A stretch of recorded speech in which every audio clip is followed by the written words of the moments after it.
মন্দগতি কৃষ্ণকে কেউ চিনছে না, সবাই নিজেরই মন্দগতি মানে কি? অন্যদিকে যেমন দাপরদিকে স্বয়ং আছে ভগবানের সঙ্গে তারা সাক্ষাৎ করতেছেন, কিন্তু আমরা তো এরকম সরাসরি ভাবে ভগবানের সঙ্গে লীলাবিলাসে। মন্দগতি কথাটার অর্থ প্রভুপাদ এখানে দিয়েছেন কৃষ্ণ চিন্তা করে। মানুষ অন্যদিকে, মানুষ যে অলস তা না, তার অন্যদিকে সক্রিয়, কিন্তু ভজন সাধনের বেলায় অলস। সব জায়গায় ছুটছে, কেউ মন্দিরে আসতে বললে সময় নেই, হরিকথা শুনতে বললে সময় নেই, কিন্তু সে ঠিক সময় ব্যবহার করছে। মন্দগতি। সর্বোপরি ভাগ্যহীন, লটারি কারোই লাগছে না, টিকিট কেটেই যাচ্ছে লটারি, ভাগ্যে কারো মিলছে না। এইভাবে আমরা দেখতে পাচ্ছি কলিযুগের মানুষের এই সমস্ত লক্ষণগুলি। তাই সুত গোস্বামী বললেন, সহজ করে বলুন কিভাবে কল্যাণ হবে এদের। The first question. দ্বিতীয় কোয়েশ্চেন 11 নম্বর শ্লোকে, ভুরিনি ভুরি কর্মাণি শ্রোতব্যানি বিভাগস অত সাধু অত্র যৎসারং সমুদ্ধৃত্য মনীষয়া ব্রূহি ভদ্রায় ভূতানাং জেনাত্মাসু প্রসিদ্ধতি। বহুবিধ শাস্ত্র রয়েছে এবং সেই সমস্ত শাস্ত্রে নানা রকমের কর্তব্য কর্মের নির্দেশ দেওয়া হয়েছে, যা বহু বছর ধরে বিভাগ ক্রমে পাঠ করার ফলে কেবল জগতের জানতে পারা যায়। তাই হে মহর্ষি, দয়া করে আপনি সেই সমস্ত শাস্ত্রের সারমর্ম সমস্ত জীবের মঙ্গলের জন্য বিশ্লেষণ করে শোনান, যাতে তাদের হৃদয় সম্পূর্ণভাবে প্রসন্ন হতে পারে। বহু শাস্ত্র আছে, সার কথাটা বলো। দুটো কোয়েশ্চেন গেল। দ্বিতীয় প্রশ্নটা কি? এই যে বহু শাস্ত্র আছে, তার সার কি? তৃতীয় প্রশ্ন হচ্ছে, সুত জানাসি ভদ্রম তে ভগবান সাত্ততাম পতি দেবক্যাম বাসুদেবস্য জাতো যস্য চিকীর্ষয়া। হে শুদ্ধ গোস্বামী, আপনার সর্ববিধ মঙ্গল হোক। আপনিও অবগত আছেন যে কি উদ্দেশ্যে পরমেশ্বর ভগবান বসুদেব পত্নী দেবকীর গর্ভে আবির্ভূত হয়েছিলেন। এটা তৃতীয় কোশ্চেন। ভগবান দেবকীর গর্ভে কেন এলেন? Third question. ভগবান দেবকীর গর্ভে কেন এসেছেন? তৃতীয় কোশ্চেন হয়ে গেল। এবার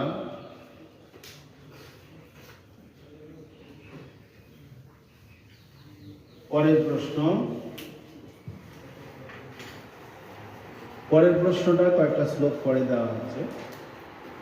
তন্য শুশ্রূষু মানানা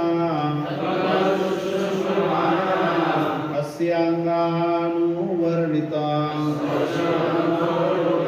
यस्यावतार भूतानां हेमाय च भवाय च।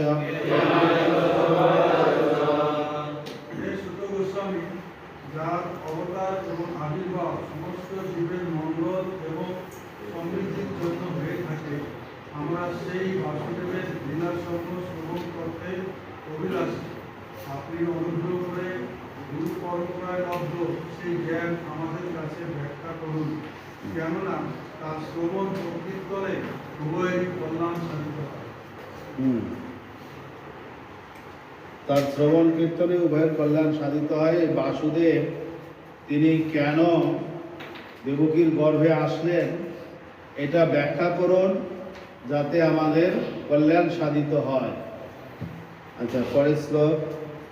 আপন্য সংস্কৃতিম ঘোরা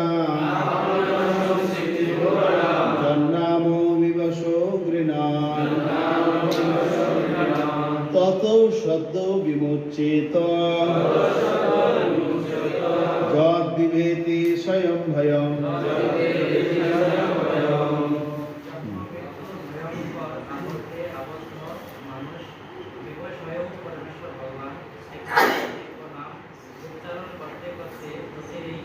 সেই সংসার চক্র থেকে মুক্ত হয়, সেই নামে স্বয়ং মহাকাল। প্রমাণ হচ্ছেন অজামিল। যৎপাদ সংশ্রয়া সুত মুনয় প্রসমানয় মায়না সদ্য পুনন্ত পপৃष्ट्वा স্বর্ধুন্যপনুসেবয়া।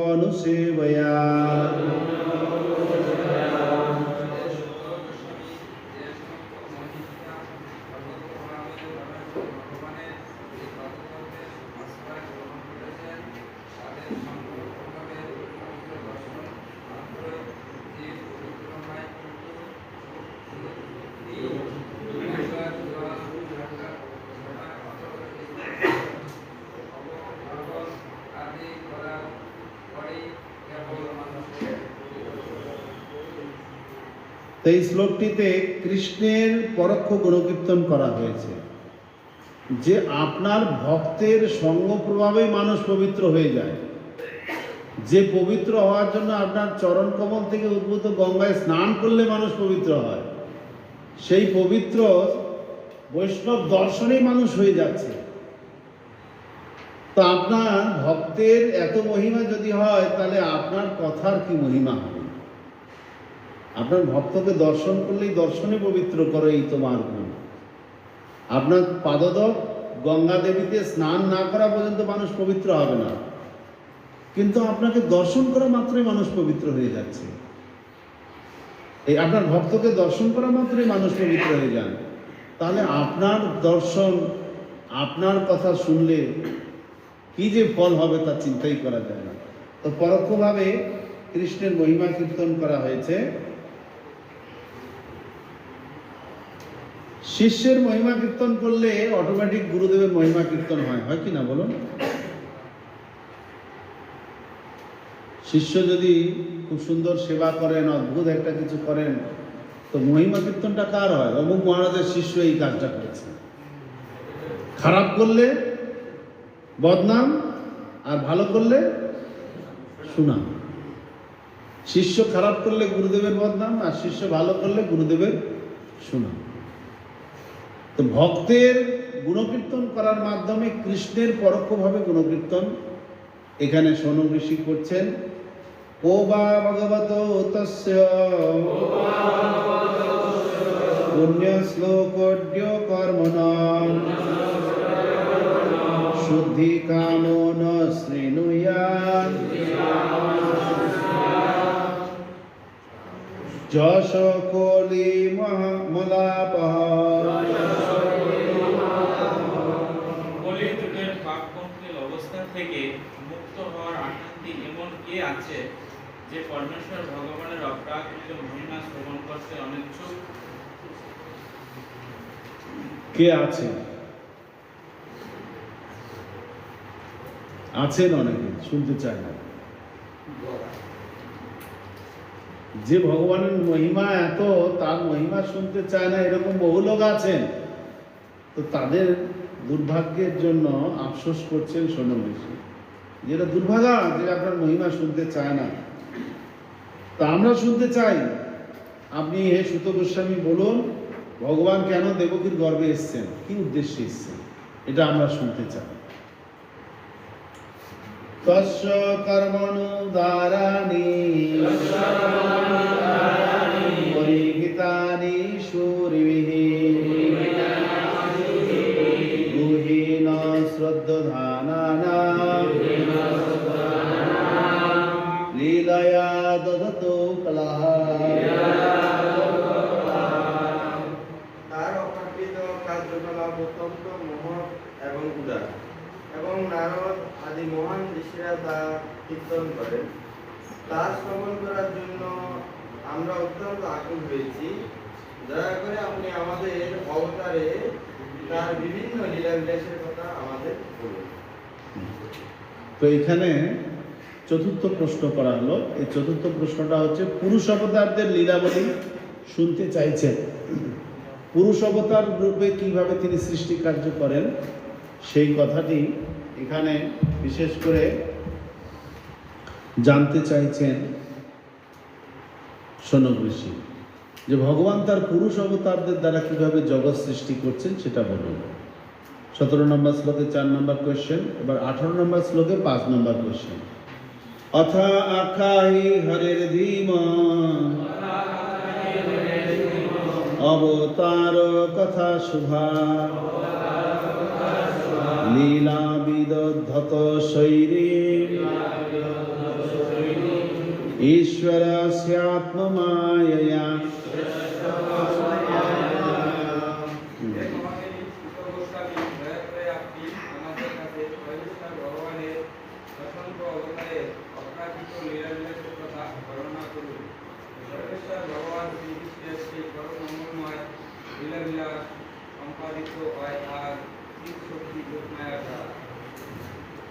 লীলা অবতারদের কথা আপনি বলুন, এটা পঞ্চম কোয়েশ্চেন। লীলা অবতারদের কথা বলুন, এটা পঞ্চম কোয়েশ্চেন।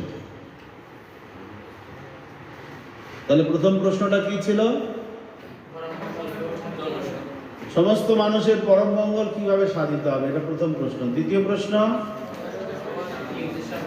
না, বহু শাস্ত্র রয়েছে, তার সার কথা কি? তারপর তৃতীয় প্রশ্ন। চতুর্থ প্রশ্ন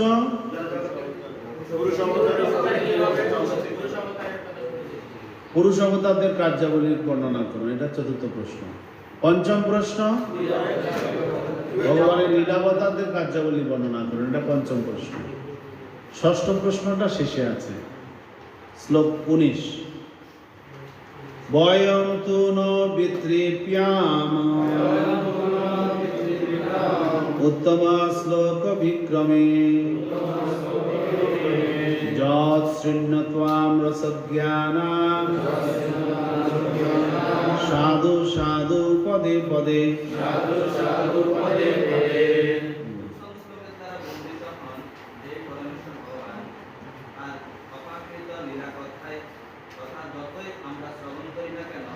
আমাদের তৃপ্তি হবে না। যারা তার সঙ্গে সম্পর্কযুক্ত বা অপ্রাকৃত রস আস্বাদন করেছে তারা নিরন্তর তার লীলাবিলাসের রস আস্বাদন করে। তা আমি তৃপ্তি লাভ করছি না, আমরা তৃপ্তি লাভ করছি না, আপনি আমাদেরকে বলুন এইটা যেদিন হবে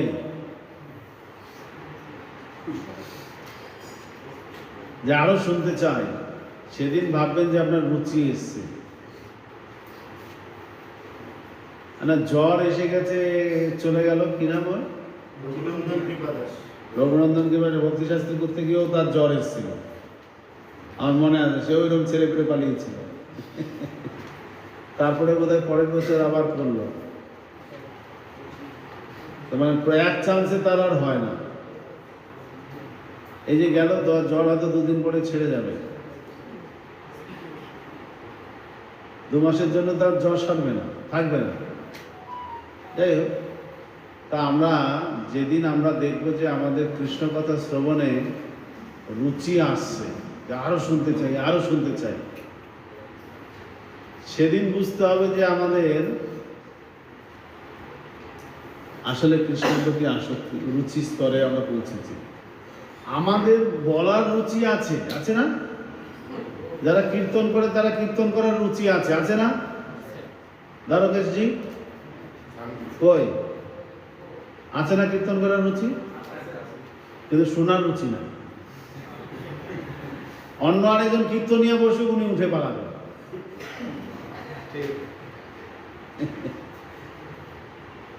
নিজে যতক্ষণ চান্স পাবে গাইবে, যেই আরেকজন বসে গেল উঠে পালাচ্ছে। মানে কীর্তনের রুচি আছে কিন্তু শোনায় রুচি নেই। তেমনি ভাগবত পাঠের ক্ষেত্র, পাঠক ঘন্টার পর ঘন্টা বলে যাচ্ছেন, অন্য একজন পাঠক এলে উনি উঠে পালাচ্ছেন। তো এইটা রুচির লক্ষণ না। রুচির লক্ষণ হচ্ছে কীর্তনে হোক আর পাঠেই হোক, আপনার শুনতে আরো ভালো লাগে। এটা হচ্ছে রুচির লক্ষণ। কীর্তনও শুনতে ভালো লাগবে, পাঠও শুনতে ভালো লাগবে, এটা হচ্ছে রুচির লক্ষণ। তাই সেই রুচি এনাদের এসে গেছে। তাই ওনারা বলছেন যে আপনি বলতে থাকুন, আমরা শুনতে চাই। কৃতবান কিল কর্মাণি সহ রামেণ কেশব অতিমর্তানি ভগবান গুর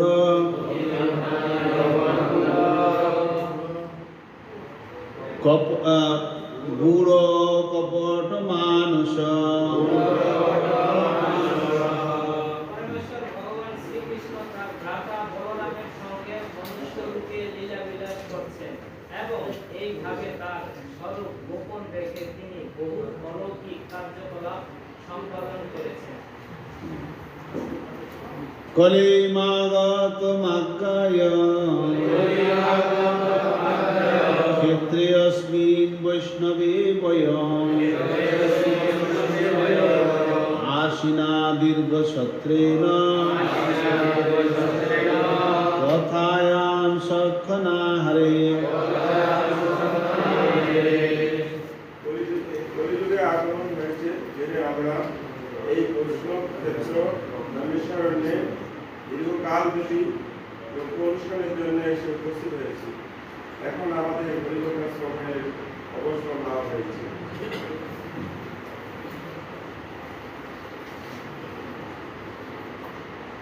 তন্ন সন্দর্শিত ধাত্রা দুস্তরম নির্তীর্ষতা কলিং সত্যহরম পুংসাম কর্ণধার ইবার্ণব। আমরা মানুষের সদ্গুণ অপহরণকারী কলিকাল রূপ দুর্লঙ্ঘন সমুদ্র উত্তীর্ণ হতে ইচ্ছুক, সমুদ্রের প্রপারে গমন করতে ইচ্ছুক মানুষের কাছে কর্ণধার সদৃশ আপনাকে বিধাতাই আমাদের কাছে পাঠিয়ে আপনার দর্শন লাভ ঘটিয়েছেন। তো সাধু সন্তের দর্শন লাভ করলে এইরকম ভাবে কৃতজ্ঞতা অনুভব করা উচিত, ভগবানের কৃপা অনুভব করা উচিত। শেষ প্রশ্ন 23 নম্বর শ্লোকে, ব্রহে যোগেশ্বরে কৃষ্ণে ব্রাহ্মণে ধর্মবর্মণি শাম কাষ্টাম অনুপেতে ধর্ম কম শরণম গত।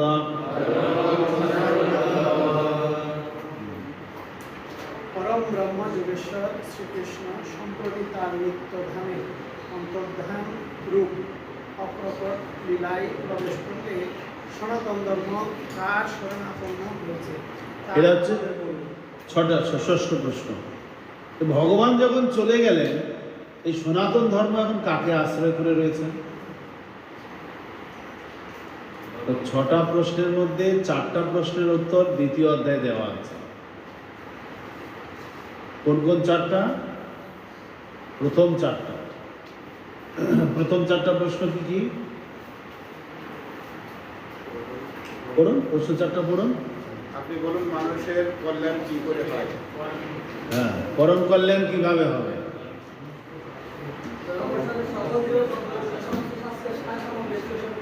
সমস্ত শাস্ত্রের সার কি? তারপর ওকে, তারপর পুরুষ অবতারদের কার্যাবলী বলুন। এই 4টা প্রশ্নের উত্তর দ্বিতীয় অধ্যায়ে দেওয়া আছে।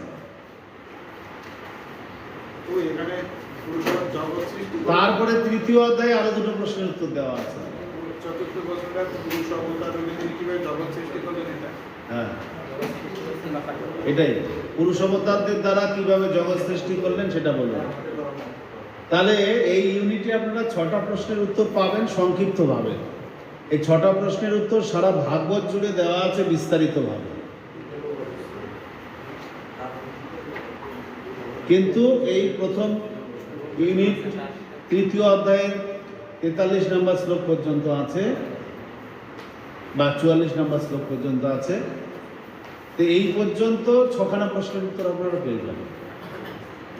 ওকে, দ্বিতীয় অধ্যায় শুরু হচ্ছে।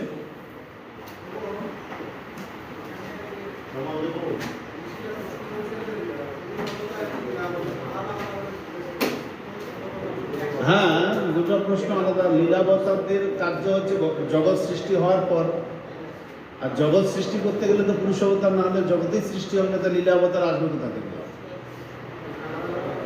এই জন্য আলাদা আলাদাভাবে দুটো কোশ্চেন।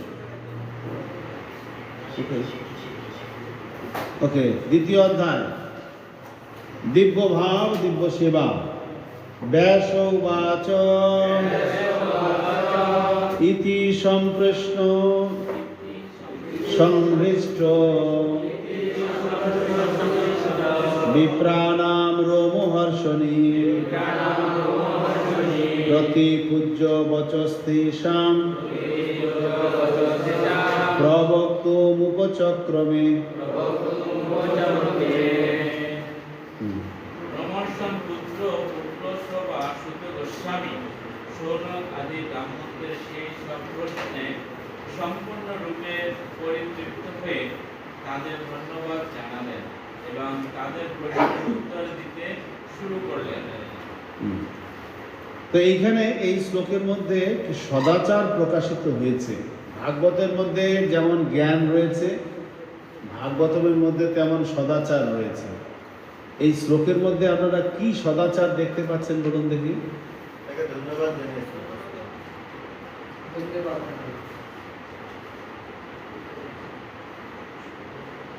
শুধু ধন্যবাদ? দুইটি বিষয় রয়েছে। কি? একটি হচ্ছে মনোযোগ সহকারে তার প্রশ্নগুলো শুনেছিলেন, তারপর তাকে মূল্যায়ন করেছিলেন, ধন্যবাদ। তারপরে কৃতজ্ঞতা, ধন্যবাদ, মূল্যায়ন করা। প্রতিপূজ্য বচস্তেষাং।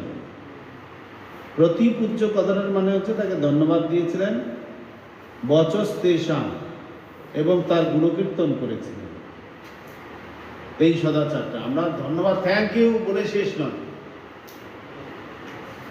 বিদেশিরা এই কালচারটা খুব ফলো করে। এক গ্লাস জল এগিয়ে দেবেন, সঙ্গে সঙ্গে কি বলবে?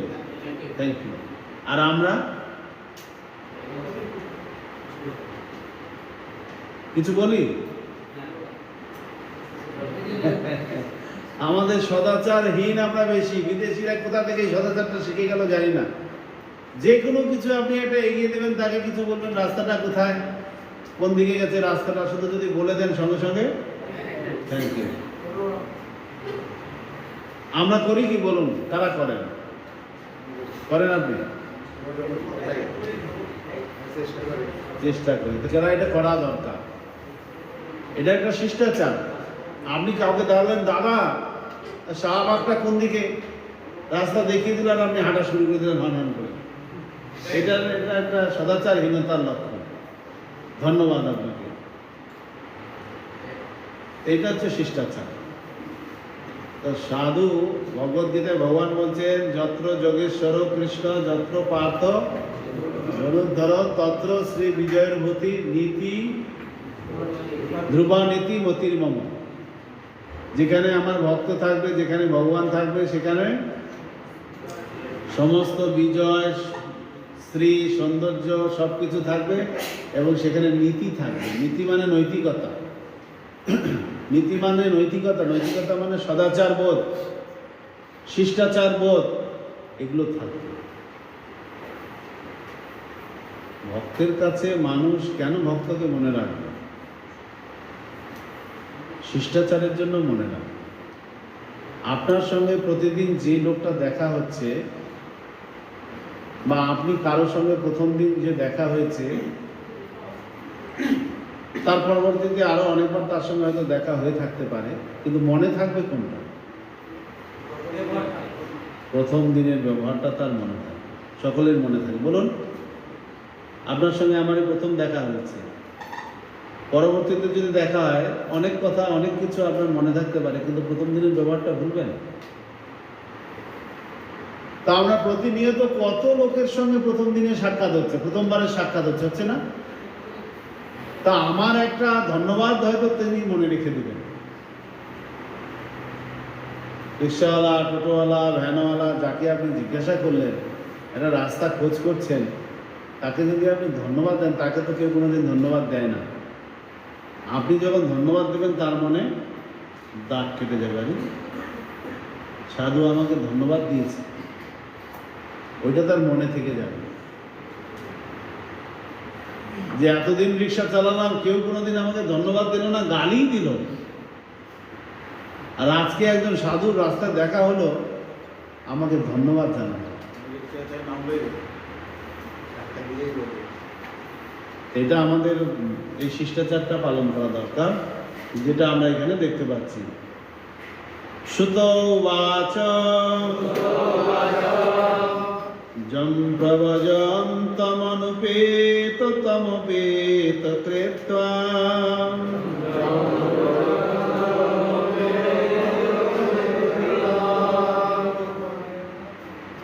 হয়নি, বাদ দিয়ে দিলেন আপনারা। জম প্রবজন্তমনুপেতমপেত কৃত্বা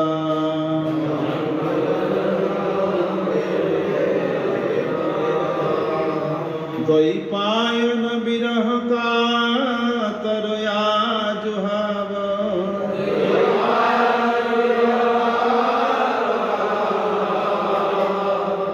পুত্রেতি তন্ময়তয়া তর অভিনেদু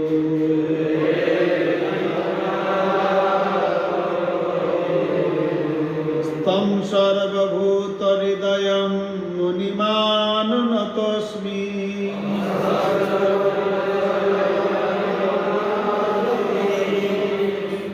অনুবাদ করুন।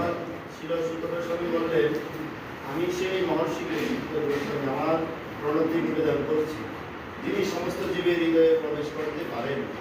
তিনি যখন সন্ন্যাস অবলম্বন করার জন্য উপনয়ন অনুষ্ঠান হওয়ার আগেই গৃহত্যাগ করে চলে যাচ্ছিলেন, তখন তার পিতৃদেব ছিল ব্যাসদেব তার বিরহে কাতর হয়ে তাকে হে পুত্র বলে আহ্বান করেছিলেন। তখন তার ভাবনায় তন্ময় বৃক্ষরাজি ও বিরহ কাতর পিতার ব্যথায় ব্যথিত হয়ে উত্তর করেছিল। সুত গোস্বামী উত্তর দেওয়ার পূর্বে তার গুরুদেবকে স্মরণ করছেন, গুরুদেবকে প্রণাম করছেন। গুরুদেবকে স্মরণ করছেন কি করে? গুরুদেবের মহিমা কীর্তন করে। সুত গোস্বামীর গুরুদেবকে সুখদেব গোস্বামী। পরীক্ষিত মহারাজকে যখন শ্রীমদ্ ভাগবত শোনাচ্ছিলেন সুখদেব গোস্বামী, তখন সুত গোস্বামীও একদম কনিষ্ঠ ছিলেন বয়সে। তাকে তিনি নিকটে ডেকে নিয়ে এসে পাশে বসিয়ে ভাগবত শুনিয়েছেন। সুত গোস্বামী হচ্ছেন সুখদেব গোস্বামীর শিষ্য। তো ভাগবত কথা প্রশ্ন করা হয়েছে, ভাগবত কথা বলবেন, তার পূর্বে উনি গুরুদেবকে স্মরণ করছেন। গুরুদেবকে কি করে স্মরণ করছেন? না, গুরুদেবের মহিমা কীর্তন করছেন। কি মহিমা কীর্তন করা হয়েছে এখানে সুখদেব গোস্বামী?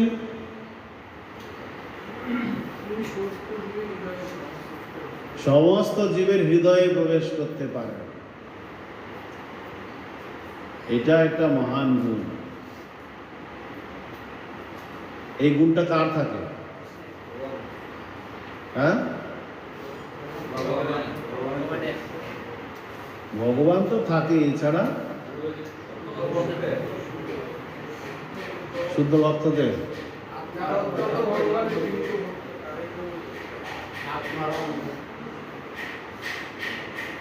মায়ের এই গুণটা থাকে, থাকে না? কোন ছেলে কোন মেয়ে তার সন্তান কোনটাকে পছন্দ করে, কাকে কোনটা দিতে হবে না দিতে কি জানে কি না? আর কারো থাকে? বাবাও বুঝতে পারে না অনেক সময়, কিন্তু মা সবার হৃদয়ের কথাটা বুঝতে পারে। ভুলে গেছেন, অনেকদিন বাড়ি ছেড়ে এসছেন তো পুরানা কথা সব ভুলে গেছে। তো দেখুন, সুখদেব গোস্বামীর এই মহান গুণটা ছিল। উনি ওই জন্যই ভাগবত পরিবেশন যখন করেছিলেন, তখন সকলের মনের ভাব বুঝতে পেরে ভাগবতটাকে সেভাবে উপস্থাপন করেছিলেন। তাই সবাই ভাগবতের প্রতি আকৃষ্ট হয়ে গেছিলেন, যে এই গ্রন্থটা আমাদের দরকার আছে, এই গ্রন্থটা আমরাই পড়ব। কেন এইখানে আমাদের জন্য অনেক কিছু বলা হয়েছে। তো সবাই ভাবছিলেন। তো একটা জিনিস ফেরিওয়ালারা দেখেছেন, ফেরি করে ট্রেনে বাসে, প্রোডাক্টটাকে এমনভাবে বলবেন যার হাঁটু ব্যথা সেও ভাবে এটা আমার লাগবে, যার দাঁত ব্যথা সেও ভাবে এটা আমার লাগবে, আর যে পেটে হজমের সমস্যা সেও ভাবে এটা আমার হলে বোধহয় ভালো হবে। ওই বলার টেকনিকের উপরেই সব প্রোডাক্ট বিক্রি হয়। তো সুত গোস্বামী তিনি সকলের মনের ভিতরে ঢুকতে পারতেন, কর্মী, জ্ঞানী, যোগী সবার মনের ভিতরে একসঙ্গে ঢুকে কে কি চাইছে, ভাগবতের সেই জিনিসটাও আছে, সেটা সেইভাবে উপস্থাপন করেছেন উনি। তো এখন একটা খরিদ্দার আপনার কাছে এসছে, আপনি হয়তো দোকানদার বসে আছেন, খরিদ্দারের মনের ভাব যদি বুঝতে না পারেন আপনার প্রোডাক্ট বিক্রি হবে। বলুন। আমরা যখন পাঠ করবো তাহলে আমরা এই কৌশলগুলো আমরা তো ওইরকম স্তরে না, আমরা কিভাবে প্রয়োগ করতে পারি আপনি কিছু দিতে পারেন? এটা খুব কঠিন। এই ধরনের হৃদয়ের ভিতরে প্রবেশ করা সবার দ্বারা সম্ভব হয় না। কিছু কিছু ভক্তের বিশেষ গুরু গৌরাঙ্গের কৃপা থাকার ফলে সেই ধরনের গুণাবলী অনুভব করতে পারেন। হৃদয়টা মায়ের মতো। প্রভুপাদের অনেক শিষ্য ছিলেন যাদের হৃদয়টা মায়ের মতো, মানুষ গেলেই উপলব্ধি করতে পারতেন যে ওনার একটা হৃদয়ের টাচ রয়েছে, কথা বললে, তার সঙ্গে ব্যবহারে, আচরণে। আবার অনেকে আছে একদম কাটচাট, যতটুক কথা ততটুক, তারপরেই বাদ, আছে না? প্রয়োজন শেষ, শেষ, আর কিছু নেই।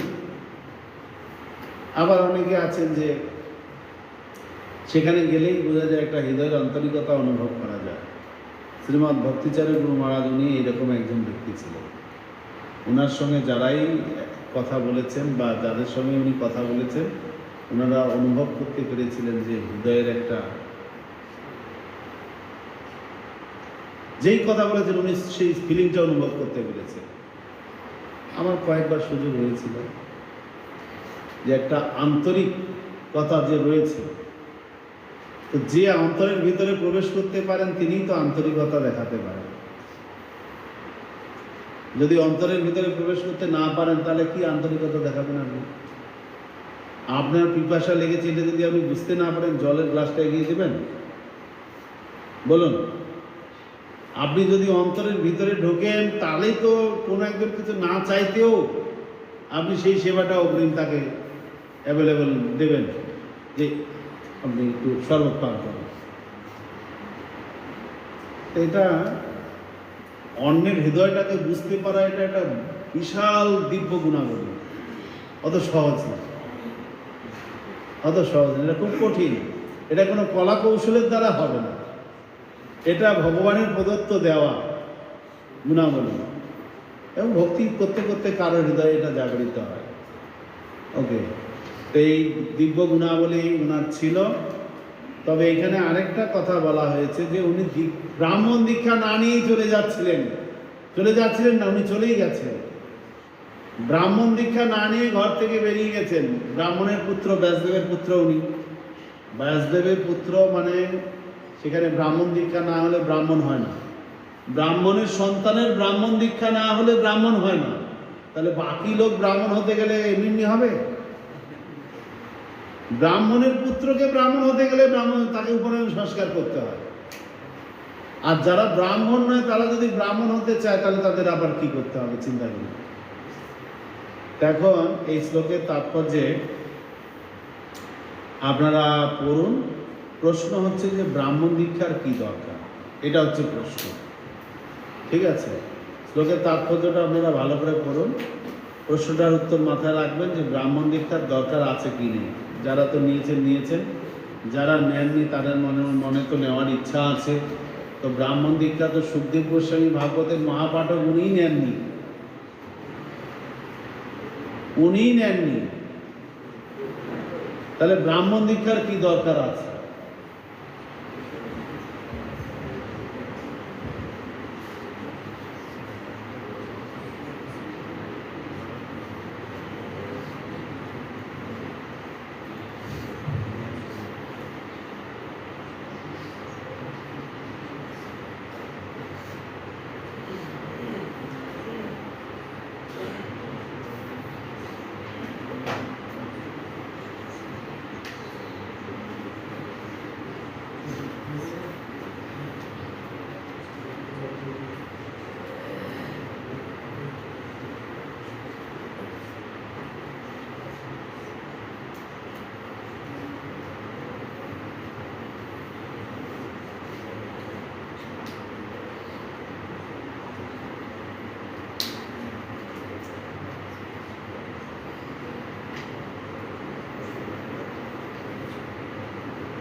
হ্যাঁ হয়ে গেছে? এখানে একটা প্রশ্ন এই মাইক দাও, মাইক্রোফোন দাও। যে এখানে বলছে যে আগে এটা অন করো দেখি, অন করে দাও। ব্যাস, মাইক্রোফোন নেই, ঠিক আছে বলুন। বলছে আগে ব্রাহ্মণ দীক্ষিত মানে উপনয়ন নেওয়ার পরে সে বেদ শাস্ত্র অধ্যয়ন করা উচিত। আমরা বেদের সার হচ্ছে ভাগবত, তারপরে ব্রাহ্মণ না নিয়ে যে করছে এটা কি করতে হবে? ঠিক আছে। বেদ পড়তে গেলে আপনার ব্রাহ্মণ দীক্ষা নিতে হবে, কিন্তু ভাগবত পড়তে গেলে ব্রাহ্মণ দীক্ষা না নিলেও চলবে। এই জন্য তো ব্যাসদেব সমস্ত লোকের জন্য ভাগবত দিলেন। সমস্ত লোকের জন্য ভাগবত দেওয়ার উদ্দেশ্য হচ্ছে এটাই, সমস্ত লোক তো আর ব্রাহ্মণ দীক্ষা নেবে না, তাহলে তো শাস্ত্র শুধু ব্রাহ্মণরাই পড়ে থাকবে, আর কেউ করতে পারবে না। বেদ ব্রাহ্মণ দীক্ষিত না হলে পাঠ করা উচিত নয়, এটা রুলস আছে। এখন বেদকে যদি কিছু ব্রাহ্মণের কাছে সীমাবদ্ধ রেখে দেওয়া হয়, তাহলে তো মানুষ আর বৈদিক জ্ঞান লাভ করতেই পারবে না। তাই ব্যাসদেব সকলের জন্য, স্ত্রীদের জন্য ইতিহাস পুরাণ দিলেন এবং সর্বসাধারণ সকলের জন্য তিনি ভাগবত দিলেন। তো ভাগবত পরিপক্ক ফল ব্রাহ্মণ দীক্ষা না হলেও এটা করতে পারে। অথচ এটা গায়ত্রী মন্ত্রের ব্যাখ্যা। ভাগবত বৈদিক কল্পবৃক্ষের ফল, আবার গায়ত্রী মন্ত্রের ব্যাখ্যা। ওম থেকে গায়ত্রী মন্ত্র এসছে, গায়ত্রী মন্ত্র থেকে চতুশ্লোকী ভাগবত এসছে, চতুশ্লোকী ভাগবত থেকে পুরো 18,000 শ্লোকের ভাগবত এসছে। তো সুতরাং আমরা যে ভাগবত পড়ছি এতে ব্রাহ্মণ দীক্ষার দরকার নেই। আচ্ছা, আমার প্রশ্নটা হচ্ছে, ব্রাহ্মণ দীক্ষা তাহলে আমরা নেব কি নেব না?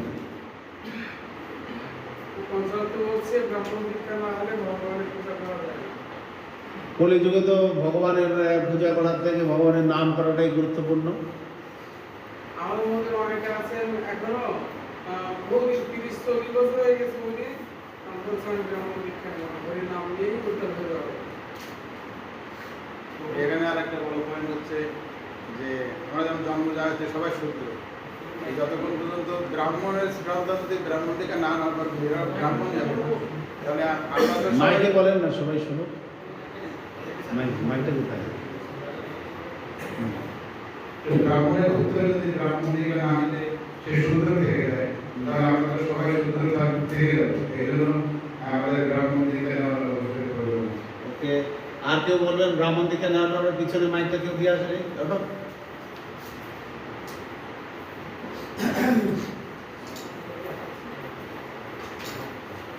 হরে কৃষ্ণ প্রভু। তো বৈষ্ণব হওয়ার জন্য ব্রাহ্মণ দীক্ষা নিতে হবে। এখানে তাৎপর্য ছিল, প্রভুপাদ বলছেন যে বৈষ্ণব হচ্ছে ব্রাহ্মণের স্নাতকোত্তর। তো আগে স্নাতক করে তারপর স্নাতকোত্তর স্তরে উন্নীত হতে হবে। স্নাতক হচ্ছে ব্রাহ্মণ আর বৈষ্ণবতা হচ্ছে স্নাতকোত্তর। সেজন্য বৈষ্ণব হওয়ার জন্য আমাদের আগে আদর্শ ব্রাহ্মণ হতে হবে। আচ্ছা, আর কেউ? এই যে এখানে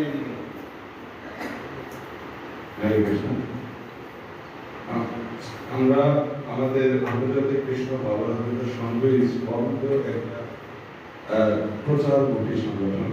সেক্ষেত্রে শিল প্রভুপাদ এই ব্রাহ্মণ দীক্ষার গুরুত্ব আরোপ করেছেন। যেহেতু আমাদের পঞ্চতন্ত্রে বিগ্রহ সেবার কথা বলা হয়েছে, তো বিগ্রহ সেবাও আমাদের প্রচারের অন্যতম একটি মাধ্যম। যে যখন আমরা বাইরে প্রচার করি তখন ভক্তরা মন্দিরে এসে বিগ্রহ দর্শন করার মাধ্যমে আনন্দগুলো উপভোগ করে এবং তারা ভক্তে পরিণত হয়। কিন্তু সেক্ষেত্রে ব্রাহ্মণ দীক্ষার প্রয়োজনীয়তা রয়েছে, যেহেতু বিগ্রহ সেবা আইন ব্রাহ্মণ দীক্ষা। আচ্ছা, মানে লোককে দেখানোর জন্য ব্রাহ্মণ দীক্ষা নেওয়ার দরকার আছে।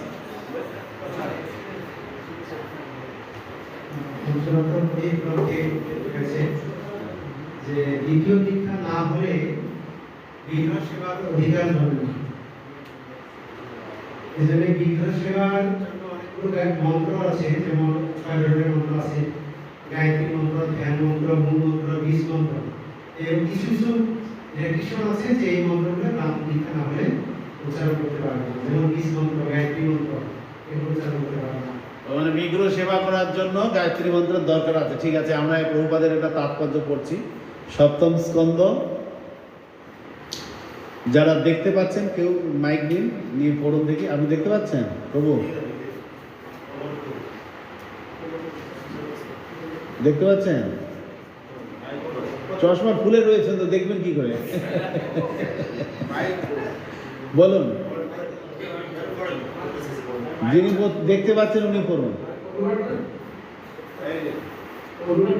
হ্যাঁ, যতটা দেখা যাচ্ছে সেটা পড়ুন। সত্য যুগে বিষ্ণু ধ্যান করে, ত্রেতা যুগে যজ্ঞ অনুষ্ঠান করে এবং দ্বাপর যুগে ভগবানের অর্চনা করে যে ফল লাভ হয়, কলিযুগে কেবল হরে কৃষ্ণ মহামন্ত্র কীর্তনের দ্বারা সেই ফল লাভ করা যায়।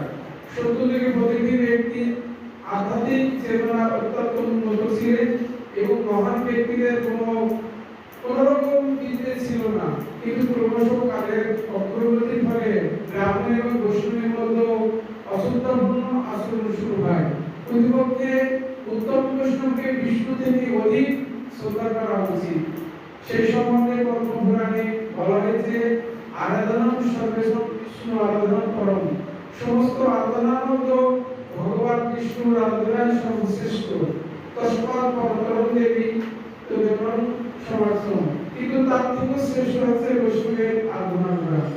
পূর্বে সমস্ত কার্যক্রমে কৃষ্ণকে কেন্দ্র করে প্রতিষ্ঠিত হতো, কিন্তু সত্য যুগের পর বৈষ্ণবদের মতো অশ্রদ্ধাপূর্ণ আচরণের নতুন দেখা দিতে শুরু করে। শিলা ভক্তিবিনোদ ঠাকুর বলছেন যে বৈষ্ণব হচ্ছেন যিনি অন্যদের বৈষ্ণব হতে সহায়তা করেন। বহুজীবনে বৈষ্ণবের পরিণত করার আদর্শ দৃষ্টান্ত স্থাপন করছেন নারদমণি। যে মা ভগবান বৈষ্ণবদের বৈষ্ণবে পরিণত করেন তিনি পূজনীয়, কিন্তু জনকলুষের ফলে কখনো কখনো কনিষ্ঠ বৈষ্ণবরা সেই মহান বৈষ্ণবের প্রতি অশ্রদ্ধা প্রদর্শন করে। যখন মহাত্মারা এই পরিদর্শন করছিলেন তখন তারা মন্দিরে ভগবানের বিগ্রহ আরাধনার কথা প্রচলন করছিলেন। এক মিনিট, তাহলে বিগ্রহ আরাধনা শুরু হলো কখন? যখন বৈষ্ণব ব্রাহ্মণদের মধ্যে অশ্রদ্ধাপূর্ণ আচরণ শুরু হলো, তখন বিগ্রহ আরাধনার দরকার হলো। সত্যযুগে বিগ্রহ আরাধনার দরকার হয় না। বিগ্রহ আরাধনা শুরু হলো যখন ব্রাহ্মণ বৈষ্ণবরা নিজেদের আচরণ ঠিকভাবে করা শুরু করলো না। ব্রাহ্মণ বৈষ্ণবরা একে অপরের প্রতি শ্রদ্ধাশীল হলো, মানে কম শ্রদ্ধাশীল হতে লাগলো, শ্রদ্ধা হারিয়ে ফেলতে লাগলো। তখন তারা ঠিক করলেন যে না, আমাদের বিগ্রহ স্থাপন করতে হবে। করুন, করতে থাকুন। আরেকজন পড়ুন, এই পাশে করুন। শুরু হয়েছিল ত্রেতা যুগে এবং দ্বাপর যুগে তা বিশেষভাবে প্রাধান্য লাভ করে। দ্বাপরে পরিচর্যা, কিন্তু কলিযুগে ভগবানের অর্চনার অবহেলা হচ্ছে। তাই হরে কৃষ্ণ মহামন্ত্র কীর্তন শ্রী বিগ্রহ আরাধনা থেকেও অধিক শক্তিশালী। শ্রী চৈতন্য মহাপ্রভু কোন মন্দির বা বিগ্রহ প্রতিষ্ঠা না করে সংকীর্তন আন্দোলনে ব্যাপক প্রচার দ্বারা তার একটি ব্যবহারিক দৃষ্টান্ত প্রদান করেছেন। তাই কৃষ্ণ ভবনাময় প্রচারকদের সংকীর্তন আন্দোলনে, বিশেষ করে দিব্য গ্রন্থাবলী বিতরণে অধিক গুরুত্ব প্রদান করা উচিত। তার ফলে সংকীর্তন আন্দোলনে সাহায্য হয়।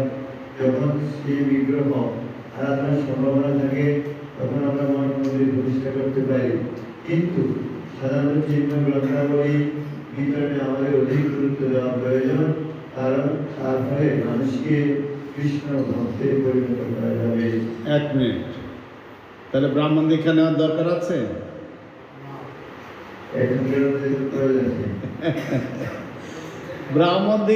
ব্রাহ্মণ দীক্ষা নিতে হবে বিগ্রহ আরাধনা করার জন্য। বিগ্রহ আরাধনার প্রয়োজন হলো কখন? যখন দেখা গেল যে অশ্রদ্ধা বেড়ে যাচ্ছে ব্রাহ্মণ বৈষ্ণবদের নিজেদের ভিতর, কেউ কাউকে সম্মান করছে না, তখন তারা বিগ্রহ প্রতিষ্ঠা করলেন যে বিগ্রহ আরাধনা করলে শ্রদ্ধাটা বাড়বে সবার। কিন্তু কলিযুগে আবার বিগ্রহ আরাধনাতেও অনীহা দেখা দিয়েছে। তাই প্রভুপাদ বলছেন এখন আর উপায় হচ্ছে হরিনাম সংকীর্তন করো, প্রচার করো, ভক্ত বানাও, এতেই কল্যাণ হবে। যদি সুযোগ সুবিধা থাকে তখন ব্রাহ্মণ দীক্ষা নিয়ে মঠ মন্দির প্রতিষ্ঠা করে বিগ্রহ স্থাপন করো, তা না হলে প্রচার করো। তাহলে দেখা যাচ্ছে প্রভুপাদ ব্রাহ্মণ দীক্ষার পক্ষে না বিপক্ষে? দুটোটাই। পরিস্থিতি বুঝে ব্রাহ্মণ দীক্ষা দেবেন, না হলে ব্রাহ্মণ দীক্ষা দেওয়ার দরকার নাই। আচ্ছা ঠিক আছে, আমি আরেকটা দেখাচ্ছি আপনাদেরকে, আরেকটা। এটা তো ভাগবত থেকে দিলাম, এবার চৈতন্য চরিতামৃত থেকে আপনাদের আরেকটা।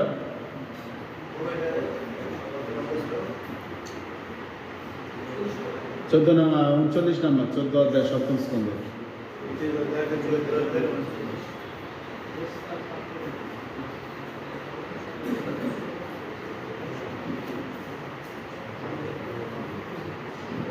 এবার চৈতন্য চরিতামৃতের আদিলীলা 7ম অধ্যায় 76 নম্বর শ্লোক।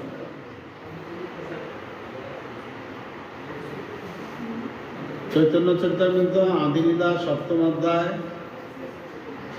76 নম্বর শ্লোক, সেখান থেকে আমরা পড়ব।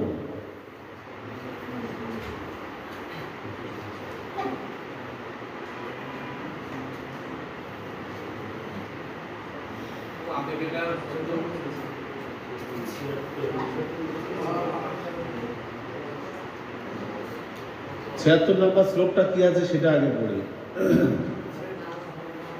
নাম বিনা কলিকালে নাহি আর ধর্ম, সর্বশাস্ত্র নাম এই শাস্ত্র মর্ম। এত বলি এক শ্লোক শিখাইল মোরে, কণ্ঠে করি এই শ্লোক করিহ বিচারে। হরের নাম হরের নাম হরের নামই কেবলম, বলো নাস্তেব্য নাস্তেব্য নাস্তেব্য গতির অন্যথা। এই শ্লোকটার ব্যাখ্যাতে প্রভুপাদ যা ব্যাখ্যা করেছেন সেটা আমরা এখন আপনাদের সামনে উপস্থাপন করব। এই লাস্ট প্যারাগ্রাফটা আপনারা সবাই পড়বেন।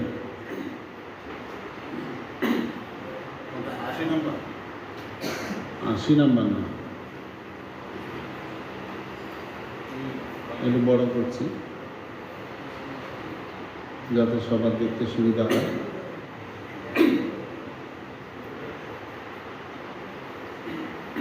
হ্যাঁ পড়ো কেউ। ভগবানের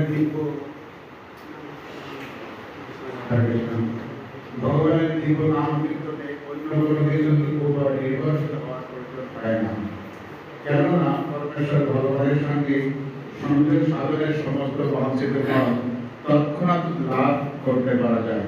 তার উত্তরে বলা হয়েছে যে যদিও নামকারীর সর্বত দীক্ষার অপেক্ষা নেই, তাহলেও প্রায় স্বাভাবিকভাবে বদ্ধ জীব মাত্রই পূর্ব জন্মের সংস্কার বশত দেহ গেহ আদি সম্বন্ধ থাকায় কদর্য স্বভাব ও চিত্ত চাঞ্চল্য আদি হয়ে থাকে। অতএব এই কদর্য স্বভাব ও চিত্ত চাঞ্চল্য আদি সংকট মোচন করে দ্রুত শুদ্ধতা সম্পাদনের জন্য মন্দিরে ভগবত অর্চন আদি দরকার আছে। বদ্ধজীবদের কলুষজাত চিত্ত চাঞ্চল্য দূর করার জন্য মন্দিরে ভগবানের শ্রী বিগ্রহের আরাধনা করা প্রয়োজন। সুতরাং নারদ মুনি তার পঞ্চরাত্রির বিধিতে এবং অন্যান্য মুনি ঋষিরা উল্লেখ করেছেন, দেহাত্ম বুদ্ধির ফলে বদ্ধজীব যেহেতু ইন্দ্রসুখ ভোগের প্রতি আসক্ত, তাই ইন্দ্রসুখ ভোগের বাসনা দমন করার জন্য বিধিমার্গে মন্দিরে ভগবানের শ্রী বিগ্রহের আরাধনা করা অত্যন্ত প্রয়োজন। ওকে, এই পর্যন্ত কি বোঝা গেল? কেন? চিত্ত চাঞ্চল, কদর্য স্বভাব, এগুলো পূর্ব জীবনের স্বভাব রয়ে গেছে, এগুলো দূর করার জন্য আমাদের বিগ্রহ আরাধনা করতে হবে। ওকে, তারপরে একটা বলুন। সুতরাং নারদ মুনি ত্রিলোক গোস্বামী বর্ণনা করেছেন যে মুক্ত পুরুষেরাই ভগবানের দিব্য নাম কীর্তন করতে পারে, কিন্তু যাদের আমাদের দীক্ষা নিতে হবে তারা প্রায় সকলেই বদ্ধজীব। তাই নির্দেশ দেওয়া হয়েছে যে শাস্ত্রের বিধি নিষেধগুলি অনুসরণ করে নিরপরাধে ভগবানের নাম কীর্তন করতে হবে। কিন্তু তবু পূর্বজন্মের পদাভ্যাসের ফলে এই সমস্ত বিধি নিষেধগুলি কখনো কখনো তারা লঙ্ঘন করে। তাই ভগবানের নাম করার সঙ্গে সঙ্গে বিধিমার্গে ভগবানের আরাধনা করাও অত্যন্ত প্রয়োজন। তার মানে ব্রাহ্মণ দীক্ষা আপনাকে নিতে হবে। ভগবানের আরাধনা যদি করতে হয় তাহলে ব্রাহ্মণ দীক্ষা নিতে হবে। কেন অনেক কদর্য স্বভাব আছে যেগুলি ব্রাহ্মণ দীক্ষা না নিলে হবে না, মানে ভগবানের সেবা না করলে হবে না। ব্রাহ্মণ দীক্ষা নিয়ে যদি পৈতায় তার চাবি ঝুলিয়ে ঘুরেন তাহলে আবার হবে না।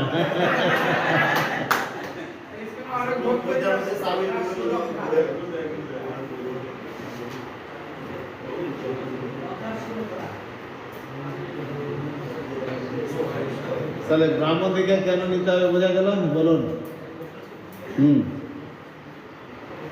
এখানে তাৎপর্য দিচ্ছে যে সুখদেব গোস্বামীকে এই ধরনের পবিত্রীকরণ অনুষ্ঠান করতে হয় না, কেননা তিনি তার জন্মের সময় থেকে মুক্ত পুরুষ ছিলেন। তো গীতাতে তার ৬ষ্ঠ অধ্যায়ের ৪০ নম্বর শ্লোকে বলছে যে যারা মুক্ত পুরুষ প্রাপ্য পূর্ণ বিধান লোক অনুষ্ঠিত যারা যে যোগভ্রষ্ট পুরুষ জন্মের পরে পরবর্তী জন্মে যারা বৈষ্ণব বা ব্রাহ্মণের দিকে জন্মগ্রহণ করে তাদের কি দীক্ষা বা এগুলো ব্রাহ্মণ দীক্ষাগুলো প্রয়োজন আছে? তাদের জন্য আছে, কিন্তু সুখদেব গোস্বামী তাদের থেকেও মুক্ত, তাদের থেকেও আরো উন্নত। ঠিক আছে, এই যে ধরনের গীতার কথা বলা হয়েছে, তারা বলা হয়েছে যারা ভজন কমপ্লিট হয়নি তাদের, কিন্তু তারাও ব্রাহ্মণ পরিবারে আসুক আর বৈষ্ণব পরিবারে আসুক, দেহাত্ম বুদ্ধিতে আসুন না। মুক্ত পুরুষ সুখদেব গোস্বামী দেহাত্ম বুদ্ধি ছিলই না। তার বাবা পিছনে পিছনে ছুটে যাচ্ছেন আর উনি সামনে সামনে উলঙ্গ হয়ে যাচ্ছেন। 16 বছরের যুবক, যুবতীরা নগ্ন হয়ে স্নান করছিল, তাকে দেখে কোনো তাদের বিকার আসেনি, কিন্তু তার বাবা ড্রেস পরা ছিল, তাকে দেখেই তাড়াতাড়ি তারা ডাঙায় উঠে ড্রেস পরা শুরু করলেন। তো সেই ব্যাসদেব জিজ্ঞাসা করছে, আমার ছেলে উলঙ্গ 16 বছরের যুবক, তারা গেল তোমাদের সামনে দিয়ে, তোমাদের কোনো লজ্জাবোধ হলো না? আর আমি আসছি একটা বৃদ্ধ লোক, আমাকে দেখে তোমরা এত লজ্জা পাচ্ছ কি ব্যাপার? আপনার চোখে কাম দৃষ্টি আছে, আপনার ছেলের চোখে কাম দৃষ্টি নেই। বুঝতে পেরেছেন? মুক্ত জিনিস মানে এমনি সহজ কথা নয়। তো ওই জন্যই সুখদেব গোস্বামীর ব্রাহ্মণ দীক্ষার দরকার ছিল না, কিন্তু আমরা সবাই বদ্ধ, আমাদের ব্রাহ্মণ দীক্ষার দরকার আছে। হ্যাঁ,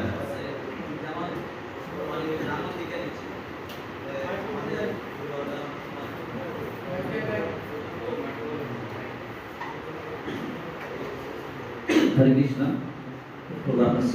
আমার প্রশ্ন জানার জন্য যে আমরা দেখতে পাই যে প্রতি বছর গুরুমারা যখন আসে প্রায় 200, 300, 150 এরকম ব্রাহ্মণ দীক্ষার পরীক্ষা নেই, মানে ব্রাহ্মণ দীক্ষা হয়। তা আমরা দেখতে পাই ভগবানের পূজা যখন তাদেরকে মানে বলা হয় যে এই দীর্ঘ 2 বছর 5 বছর পর যখন বলা হয় যে আপনি ভগবানকে ভোগ লাগান, তো আমি পারি না। অনেক সময় তাদেরকে অর্চন করতে বলে, তারা বলে যে আমরা পারি না। তো আসলে তাদের ফলাফলটা কি হবে? তারা যে এই ব্রাহ্মণ দীক্ষা নিয়ে যে ব্রাহ্মণদের যে ভগবানের অর্চন করা হয় না, করে না, ভগবানকে ভোগ নিবেদন করতে অনিচ্ছা প্রকাশ করে, তাদের ফলাফলটা কি? এটা আমি একটু জানতে চাচ্ছিলাম। ফলাফল হচ্ছে তাদের এই যে জন্য ব্রাহ্মণ দীক্ষাটা নেওয়া, শুদ্ধ হওয়া, সেটা হবে না, ওইটাই ফলাফল। এত কষ্ট করে ব্রাহ্মণ দীক্ষা স্কুলে পাওয়া কত সোজা? কত কাঠখড় পোড়াতে হয়, কত প্রভুদের রান্না করে খাওয়াতে হয়, কত কিছু। হ্যাঁ, ভক্তি শাস্ত্রী, ভক্তি অভিভাবক তো আছেই। শুধু এগুলো করলেও হবে না, প্রভুকে পার্সোনালি কত গিফট দিতে হবে, প্রভুকে কত কিছু ভালো মন্দ রান্না করে খাওয়াতে হবে, তারপরে সিগনেচার দেবে। সিগনেচার দিলেও হবে না, মায়াপুর থেকে ইন্টারভিউ নেওয়ার পরে পাস করবে, তারপরে ব্রাহ্মণ দীক্ষা নেওয়ার উদ্দেশ্য হচ্ছে শুদ্ধ হওয়ার জন্য। শুদ্ধ ভগবানের সেবা না করলে তো হবে না। তো এখন দেখা যাচ্ছে যে যারা নিচ্ছেন তারা ভগবানের সেবায় অনীহা, তার মানে শুদ্ধ হতে পারছেন না। সুযোগ পেয়েও সেই সুযোগের অনাগ্রহ দেখাচ্ছেন। আর আরেকটা জিনিস করা যেতে পারে যে যারা ব্রাহ্মণ দীক্ষা নিল সঙ্গে সঙ্গে তাদের পূজারি ট্রেনিং করানো,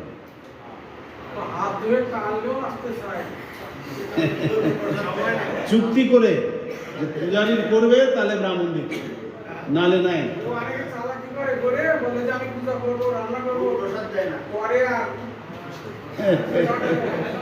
আমার একটা এই দুইজন কিন্তু পূজারি, এই আমরা পূজা করি না, উনি আবার পূজারি ট্রেনিং দেয়। এই জন্য কিন্তু একটু আগে আমরা পড়লাম যে ব্রাহ্মণ দীক্ষা দিয়ে সে না নিলে নিয়ম পাশে বৈদিক জ্ঞান অর্জন করবে, এগুলো পড়ার যোগ্যতা অর্জন করবে, এগুলো যোগ্যতা অর্জন করবে। আমরা কাউকে কোথাও হরি কথা বলি, তো শ্রবণ নববিধাবতীর মতো শ্রবণ, যে শ্রবণ আমরা করাচ্ছি, আমরা কোনো কারণে পাবো না পূজারি না হবে। না না, পূজারী নিজের শুদ্ধিকরণের জন্য পূজারী সেবা করা উচিত। এই প্রচারটা তো ব্রাহ্মণের কাজ শুধু পূজারীর মধ্যে সীমাবদ্ধ নয়, এটা আরও ঊর্ধ্বে। প্রভুপাদ বলেন ভক্ত বানানোটা হচ্ছে মুখ্য কাজ, তার জন্য গ্রন্থ বিতরণ আছে। আর আপনি যদি কোয়ালিফাইড হন তাহলে হরিকথা বলে ভক্ত বানাবেন। যে নারদমুনির দৃষ্টান্ত দেওয়া হলো, নারদমুনি আয়তে প্রবল দৃষ্টান্ত, তিনি উজ্জ্বল দৃষ্টান্ত স্থাপন করেছেন। মুখ্য কাজ তো ব্রাহ্মণের হচ্ছে মুখের কাজটা। ব্রাহ্মণের দুটো কাজ মুখ দিয়ে করবে, একটা হচ্ছে খাবে ভগবানের হয়ে, আর একটা ভগবানের হয়ে বলবে। আপনি কোনটা করেন? দুটোই করেন। তুলসী কথা দেন, আজ হয়েছে, অমুক হয়েছে, তমুক হয়েছে, ছেলে ভালো লেখাপড়া করছে না, অমুক করছে না, তমুক করছে না, তুলসী দিয়ে দিয়ে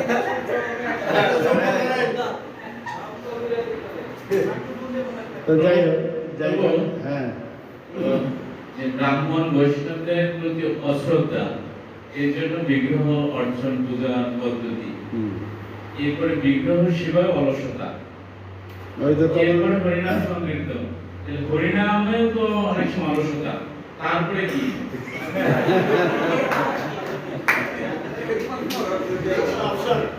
তারপরে মানে গলগ্রহ হয়ে থাকবে গুরুদেবের, যে কাকে দীক্ষা দিলাম রে বাবা, এত কিছু সুযোগ দিয়েও উদ্ধার করতে পারছি না।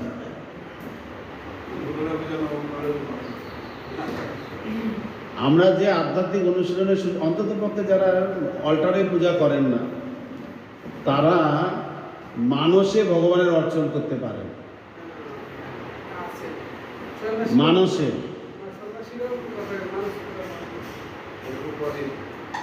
প্রতিদিন সকালবেলা ভগবানের বা গুরুদেবের অর্চন মানসে করতে পারেন।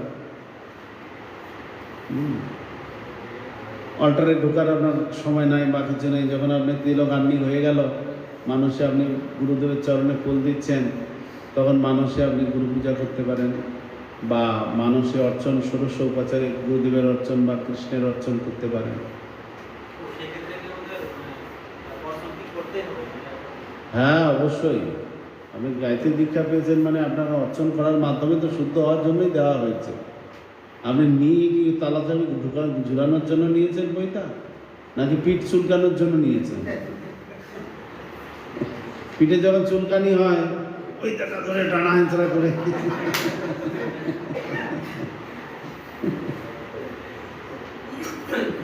ওকে, পরের শ্লোক।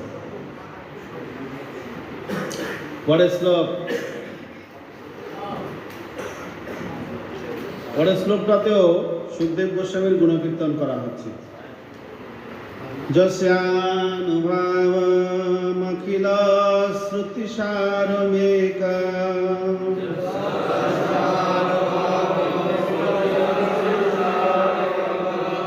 অধ্যাত্মদীপো মতিতি তীর্ষতাম তমুন্ধ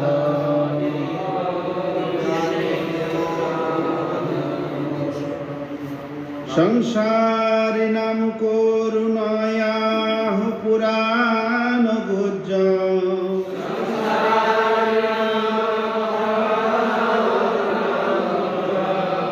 তম ব্যাস শুনমো পয়ামি গুরুম মুনিনা।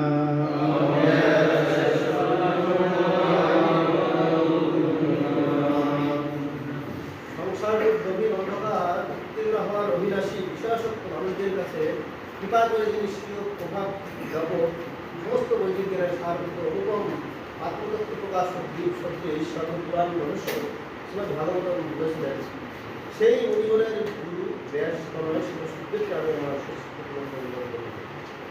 তাহলে গুরু প্রণাম করে ভাগবত কথা বলা উচিত। তাই সুত গোস্বামী দুটো শ্লোকে গুরু প্রণাম করলেন। তার গুরুদেব সুখদেব গোস্বামীর গুণকীর্তন করে প্রণাম করে এবার উনি ভগবানকে প্রণাম করছেন, ব্যাসদেবকে প্রণাম করছেন, নরনারায়ণ ঋষি, সরস্বতী দেবী সবাইকে প্রণাম করছেন। নারায়ণং নমস্কৃত্বা নরং চৈব নরোত্তমং দেবীং সরস্বতীং ব্যাসং ততো জয় মুদীরয়ে। এই গ্রন্থ শ্রীমদ্ ভাগবতের উচ্চারণ করার পূর্বে পরমেশ্বর ভগবান নারায়ণ সর্বশ্রেষ্ঠ মানুষ নরনারায়ণ ঋষি নামক ভগবদ্গীতা ইত্যাদি সরস্বতী এবং বেদদেবকে আবির্ভাব সবাইকে প্রণাম করলেন, ঠিক আছে, সরস্বতীকে প্রণাম করলেন কেন?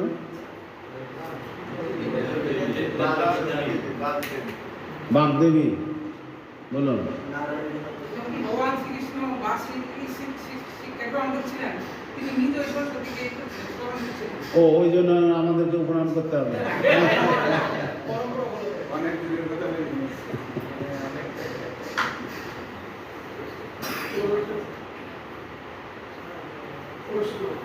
হ্যাঁ বলেন, আমি শুনতে পাচ্ছি। এবং সবকিছু আদর্শ তো পরমেশ্বর ভগবান শ্রীকৃষ্ণ, কিন্তু এখানে নারায়ণকে তিনি হচ্ছে নরনারায়ণকে, শুধু নারায়ণম নমস্কৃতম নরং চৈব নরোত্তম, নরনারায়ণ ঋষি, নর ঋষি সবাইকে প্রণাম করছেন। আসলে উনি তো গুরু প্রণাম করে কৃষ্ণকে প্রণাম করতে হয়, ঠিক আছে। তা কৃষ্ণ বলতে এখানে কৃষ্ণ হচ্ছেন সব থেকে গোপনীয়। নারায়ণকে ভগবান রূপে সকলেই জগতে চেনেন, বুঝতে পারছেন? তো নারায়ণকে ওই জন্য প্রণাম করলেন। নরনারায়ণ রূপে তিনি এসছেন, তাকেও প্রণাম করলেন। ব্যাসদেবকে প্রণাম করলেন। আসলে এই প্রণাম মন্ত্রে সরস্বতী দেবীকে কেন প্রণাম করলেন, তার অর্থ হচ্ছে ভাগবত কোথা থেকে এসছে। ভাগবত বহু জায়গা থেকে এসছে, যেমন কৃষ্ণ থেকে ব্রহ্মা, ব্রহ্মা থেকে নারদ, নারদ থেকে ব্যাসদেব, ব্যাসদেব থেকে মাধবাচার্য, মাধবাচার্য থেকে পদ্মনাভ, নৃহরি, অক্ষব, জয়তীর্থ, জয়সিন্ধু, দয়ানিধি, বিদ্যানিধি, রাজেন্দ্র, তারপরে ব্যাসতীর্থ, লক্ষ্মীপতি, ঈশ্বরপুরী, মাধবেন্দ্রপুরী, ঈশ্বরপুরী, মহাপ্রভু, এগুলি। এটা একটা পরম্পরা, যেটা আমাদের পরম্পরা। তারপরে কৃষ্ণ ভাগবত শুনিয়েছিলেন শিবজিকে, শিবজি পার্বতীকে শুনিয়েছেন, ওটা একটা পরম্পরা। সেখান থেকে সুখ পাখি শুনেছিলেন অমরনাথে, সেটা একটা ভাগবত পরম্পরা।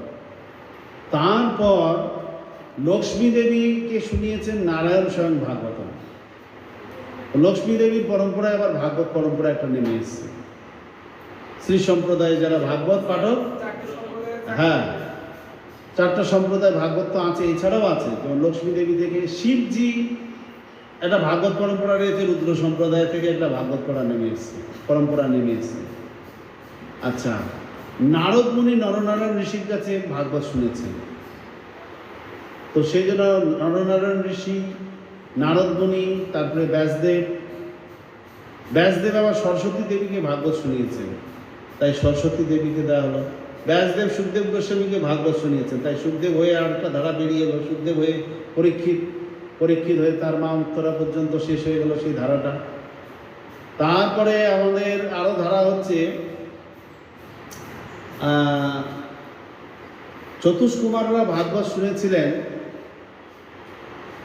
পাতালে গিয়ে, পাতালেরও তলদেশে গর্ভদক সমুদ্রের উপরে, সেখানে শঙ্কর্ষণ রয়েছেন অনন্ত শেষ রূপে, তার কাছ থেকে ভাগবত শুনেছিলেন। তারা ভাগবত শুনিয়েছিলেন সাংখ্যায়ন ঋষিকে। চতুষ্কুমার ভাগবত সাংখ্যায়ন ঋষিকে শুনিয়েছিলেন। সাংখ্যায়ন ঋষি পরাশর মুনি এবং মৈত্র ঋষিকে পরাশর মুনিকে ভাগবত শুনিয়েছিলেন। পরাশর মুনি মৈত্র ঋষিকে ভাগবত শুনিয়েছেন। মৈত্র ঋষি বিদুরকে ভাগবত শুনিয়েছেন। এরকম ভাগবতের বহু পরম্পরা রয়েছে। যেহেতু সরস্বতী দেবী ভাগবত শুনেছিলেন, তাই আমরা যারা ভবিষ্যতে ভাগবত পাঠ করব, তারা যেন সরস্বতী দেবীকেও প্রণাম করি, কেন উনি ভাগবত শুনেছেন। উনি শুধু বিদ্যা দেবীর জন্য আমরা প্রণাম করি তা নয়, উনি ভাগবতম শুনেছেন, ওই জন্য ভাগবত করার পূর্বে তারও কৃপা আমরা প্রার্থনা করছি। কয়েকটা ভাগবত পরম্পরা আছে। হ্যাঁ, অনেক আছে। আমার একটা ছোট জিজ্ঞাসা ছিল, এই যে ভাগবত পরম্পরার কথা বলেন, আমাদের বিশেষ করে বাবাজিরা বলে যে ইসকনে কোনো গুরু পরম্পরা নাই, কিন্তু ইসকনকে বলা হচ্ছে আমাদের এটা নাকি ভাগবত পরম্পরা। এই বিষয়টা আপনি একটু আমাদের একটা কোনো একটা অফিসে কোনো বড় একজন পদাধিকারী যখন রিটায়ার্ড হয়, ওই জায়গায় কি তার ছেলে নিযুক্ত হয়?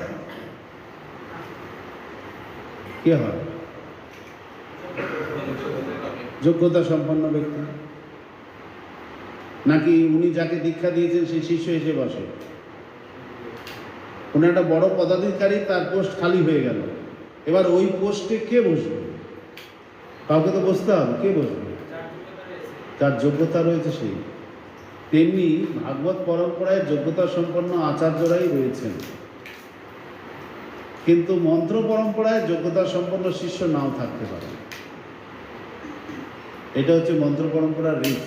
এই জন্য মন্ত্র পরম্পরায় বাবাজিরা এসছেন, তারা সহজিয়া হয়ে গেছে, ব্যাস। তার মন্ত্র পরম্পরাকে জোর দিয়েছেন তারা, যোগ্যতা নাই তাও গুরু হয়ে গেছে। আমি একটা যেটা শুনেছি, গুরুদেব ওনাকে নাকি কোনো একটা দর্শন নিয়ে ত্যাগ করেছিলেন, এটাই নাকি যারা বলবেন শুদ্ধ ভক্ত কৃষ্ণের সঙ্গে, পরম্পরা তো কৃষ্ণ থেকে স্টার্ট হবে নাকি?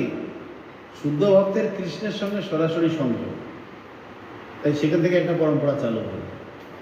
কৃষ্ণ সেই শুদ্ধ ভক্ত, ডাইরেক্ট পরম্পরা শুরু হয়ে যাবে। মাঝখানে আর অন্য কেউ না থাকলেও চলে। শুদ্ধ ভক্ত পরম্পরাতে, ধরুন আপনি এখন পরম্পরার মাধ্যমে যুক্ত আছেন, যেদিন শুদ্ধ ভক্ত হয়ে গেলেন, সরাসরি কৃষ্ণের সঙ্গে আপনার সংযোগ হয়ে গেল, তাহলে আপনার থেকে একটা পরম্পরা চালু হয়ে যাবে। কৃষ্ণ, তারপরে আপনি, তারপরে পরম্পরা। তো ভক্তি সিদ্ধান্ত সরস্বতী ঠাকুর ছিলেন নয়ন মঞ্জরী। আমি বাইরে উপরেরগুলো বাদ দিয়ে দিলাম, উপরে ওনার আগে যারা আচার্যরা রয়েছেন ভাগবত সম্প্রদায়ের, ওনাদেরকে বাদই দিয়ে দিলাম। ভক্তি সিদ্ধান্ত সরস্বতী ঠাকুর থেকেই শক্তি। তো উনি নয়ন মঞ্জরী, মানে কৃষ্ণের অত্যন্ত প্রিয়া। তো কৃষ্ণের সঙ্গে সরাসরি সম্পর্ক ওনার, তো ওনার থেকে তো একটা পরম্পরা এমনিতেই শুরু হয়ে যায়।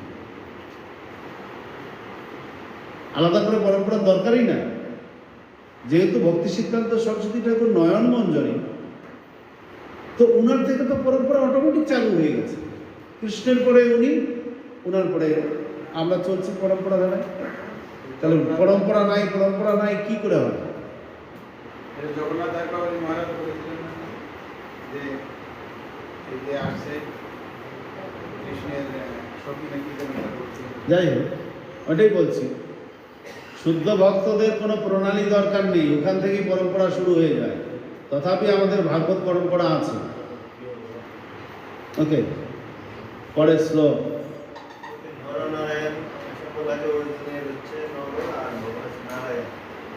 ওনারা তো তার আগে এসেছিলেন। নরনারায়ণ তো অর্জুন আর কৃষ্ণ আসার আগেই এসেছিলেন কিনা বলুন?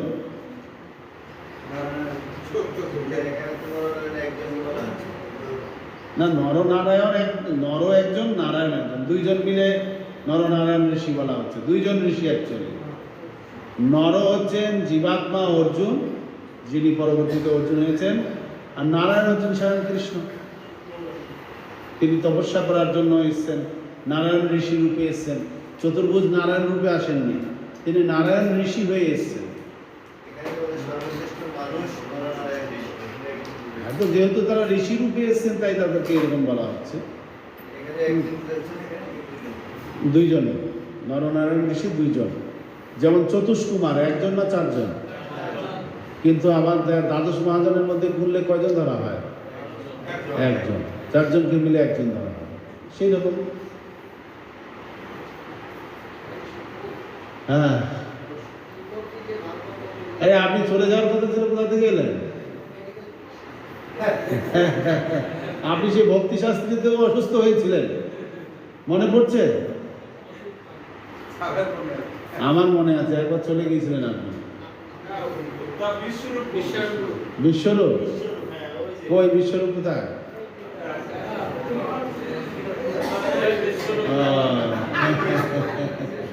যাই হোক,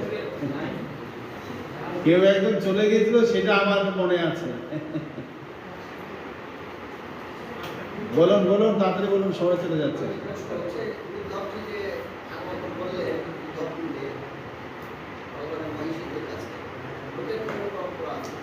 হ্যাঁ, ওই পর্যন্ত শেষ। মহিষীরা তো আর কাউকে শোনায়নি। উদ্ধব কৃষ্ণের কাছে শুনেছেন ভাগবত, দিয়ে মহিষীদেরকে শুনিয়েছেন, ব্যাস, ওই পরম্পরা ওখানেই শেষ। তাহলে পরম্পরাটা কন্টিনিউ চলছে, আমাদের এই ভাগবত পরম্পরাটাই। তাহলে এই সুযোগে দেখা যাচ্ছে মহাপ্রভুর পার্শ্বদের নাম বলে বাংলাদেশে ইন্ডিয়া থেকে আসছে, আমি অমুকের পরম্পরা, মানে বাংলাদেশের যত গুরু আসে নবদ্বীপ বৃন্দাবন থেকে, আমি অমুকের বংশধর, এইভাবে এই সুযোগগুলি গ্রহণ করছে তারা। তারা তো সুযোগ গ্রহণ করছে, কোয়ালিফাইড হোক না হোক পরম্পরা বলে চালিয়ে দিচ্ছে, অথচ যোগ্যতা নেই। ওই জন্য তো সহজিয়া শুরু হয়ে যাচ্ছে।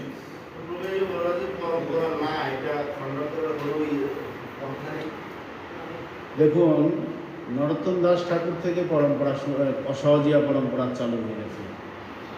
আবার নরহরি সরকার ঠাকুর থেকে একটা সহজিয়া পরম্পরা শুরু হয়েছে। বীরচন্দ্র গোসাই থেকে সহজিয়া পরম্পরা নেড়ানেড়ি শুরু হয়ে গেছে। এইরকম এই যে মহান মহান ভক্তদের থেকে পরম্পরার এই সহজিয়াটা চলে এসছে। কি করে? যোগ্যতা সম্পন্ন ছিলেন না, তারা গুরু হয়ে গেছে। সে তো হবে সহজে। যদি আপনি এখন গিয়ে কোথাও ইসকন না করে বাইরে একটা সংসার করে বলে যে এক মেলা জব মিলে আমি গুরু দীক্ষা দিচ্ছি, সব ঘোষিত গুরু, তাহলে আপনার ইসকনের থেকে বেশি শিষ্য হবে। ইসকনে, সারা ইসকনে যা শিষ্য আছে, শুধু বাংলাদেশে আপনি দীক্ষা দিয়ে শেষ করতে পারবেন না। শুধু বলবেন এক মেলা জব করতে হবে, সব খেতে পারবেন। একটা প্রশ্ন, আমি দেখতে পাই যে না, এই সবের কাছেই তো ভগবান দেখা দিয়েছেন, যেমন সাক্ষী গোপাল, এই পুরীতে আলামনাথ, তারপরে যে নীলমাধব, ভগবান তো তাদের কাছেই প্রকাশিত হয়েছে। তাদের কাছে এই যে যাদের বলছি,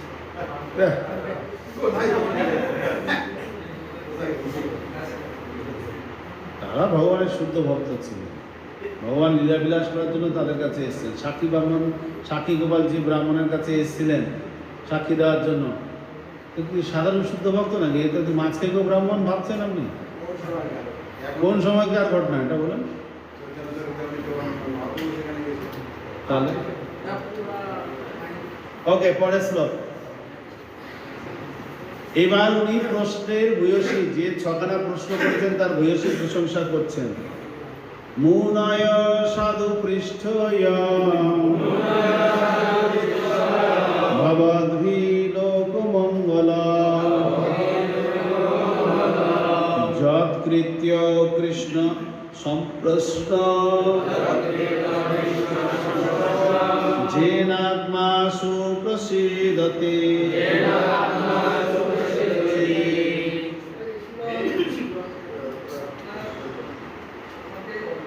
হে ঋষিগণ, আপনারা আমাকে যথার্থ প্রশ্ন জিজ্ঞাসা করছেন। আপনাদের প্রশ্নগুলি অতি উত্তম, কেননা সেগুলি কৃষ্ণ বিষয়ক এবং তাই তা জগতের মঙ্গল সাধন করে।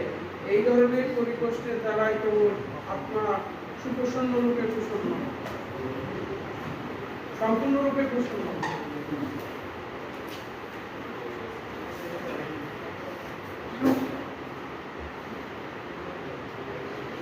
আদর্শ প্রশ্ন করেছেন আপনারা। এই প্রশ্নের উত্তর পেলে আত্মা সম্পূর্ণরূপে প্রসন্ন হবে।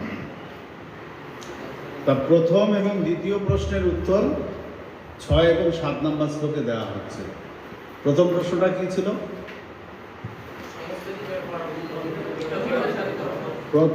সমস্ত জীবের পরম কল্যাণ কিভাবে সাধিত হবে। আর দ্বিতীয় প্রশ্নটা কি ছিল? বহু শাস্ত্র আছে, তার সার কি? ওকে, এই দুটো প্রশ্নের উত্তরই 6 নম্বর শ্লোকে দেওয়া হয়েছে, আবার 7 নম্বর শ্লোকেও দেওয়া হয়েছে। সবই পুংসাম পরধর্ম যত ভক্তির অধক্ষজে অহৈ অহৈতুকীয় প্রতিহতা জয়াত্মা সুপ্রসীদতি। সমস্ত মানুষের পরম ধর্ম হচ্ছে সেই ধর্ম যার দ্বারা ইন্দ্রিয় জাত ভেদের প্রতি শ্রীকৃষ্ণের অহৈতুকী ও অপ্রতিহতা ভক্তি লাভ করা যায়। সেই ভক্তি বলে অনর্থ নিবৃত্তি হয়ে আত্মা যথার্থ প্রসন্নতা লাভ করে। তাহলে উত্তর কি হলো? সহজ করে কি করে কল্যাণ হবে মানুষের? অহৈতুকী অপ্রতিহতা ভক্তি লাভ করলেই কল্যাণ হবে। সমস্ত শাস্ত্রের সার কি?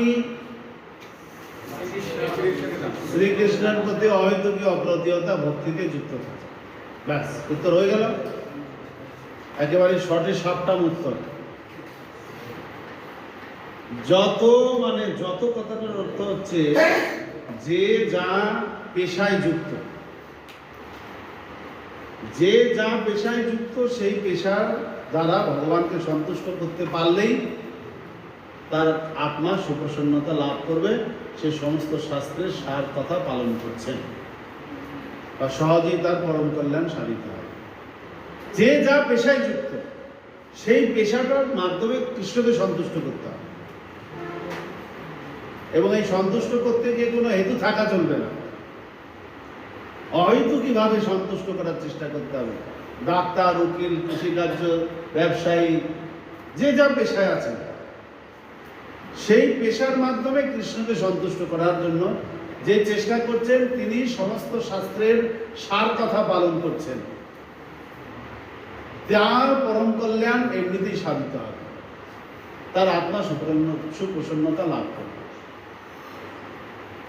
তাহলে বাবু আমরা যে ব্রহ্মচর্যের মন্দিরে আছি, আমরা তো সবই একই, আমাদের পেশা কিভাবে আমরা ভাগাভাগি করি? আমাদের পেশা, তার মধ্যেও অনেকের অনেক রকম সেবার প্রতি নেশা আছে। সবাই যে পূজারিগিরি করবে এটা তো আমরা বলতে পারি না, কেননা প্রবণতা অনুসারে কারো পূজারিতে যোগ থাকবে, কারো ম্যানেজমেন্টে যোগ থাকবে, কারো সেবা, সব ভক্তদের সেবা করার প্রতি যোগ থাকবে, কারো মন্দির ক্লিনিং করার প্রতি যোগ থাকবে, কারো বা বই বিক্রি করার প্রতি যোগ থাকবে। তো যার প্রবণতা অনুসারে যেটাই রয়েছে সেইটার মাধ্যমে অহেতুকীভাবে কৃষ্ণকে সন্তুষ্ট করার চেষ্টা যদি করছি, তাহলে আমি সমস্ত শাস্ত্রের সার উপদেশ পালন করছি এবং এর মাধ্যমেই আমার আত্মা সুপ্রসন্নতা লাভ করবে। কিন্তু এটা তো আমরা করতে পারি না, পারি কি? এই জন্য আমাদের আরো বাকি জিনিসগুলো করা দরকার আছে। একটার প্রতি তো যেহেতু নিষ্ঠা নেই, তাই আমাদের বাকি সবগুলো, কিছুক্ষণ কীর্তনও করতে হয়, কিছুক্ষণ জপও করতে হয়, কিছুক্ষণ আরতিও করতে হয়, কিছুক্ষণ শাস্ত্রও পড়তে হয়, কিছুক্ষণ মন্দিরও ক্লিনিং করতে হয়, নানাবিধ। এই নানাবিধ সেবা করতে করতে করতে করতে একসময় একটা সেবার প্রতি নিষ্ঠা চলে আসবে। তখন সেই সেবাটার মাধ্যমে অহেতুকী অপ্রতিহতভাবে ভগবানকে সন্তুষ্ট করার চেষ্টা করলেই সমস্ত শাস্ত্রের সার উপদেশ পালন করা হয়েছে এবং আত্মা সুপ্রসন্নতা লাভ করে। এদিকে হাত তুলেছিল কে? কারো কোনো কোয়েশ্চেন?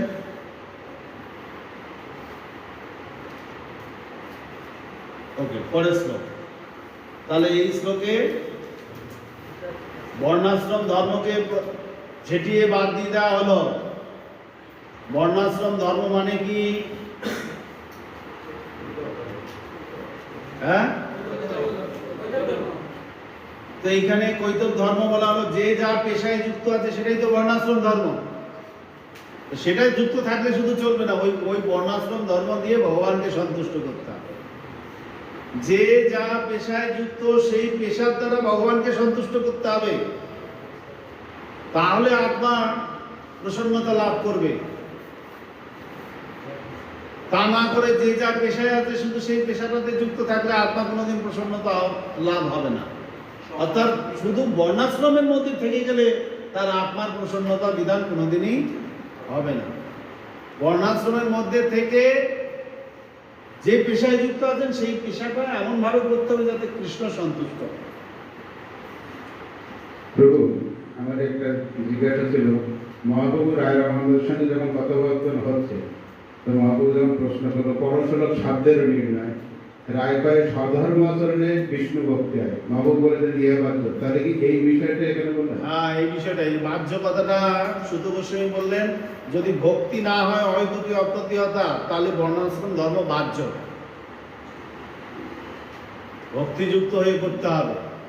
বর্ণাশ্রম ধর্মের উদ্দেশ্য হচ্ছে, সুত গোস্বামী কয়েকটা শ্লোক পরেই বলবেন, অতৌপুম্বী দ্বিজশ্রেষ্ঠা বর্ণাশ্রম বিভাগস সনুষ্ঠিতস্য ধর্মস্য সংসিদ্ধি হরিতোষণম, 13 নম্বর শ্লোকেই বলা আছে।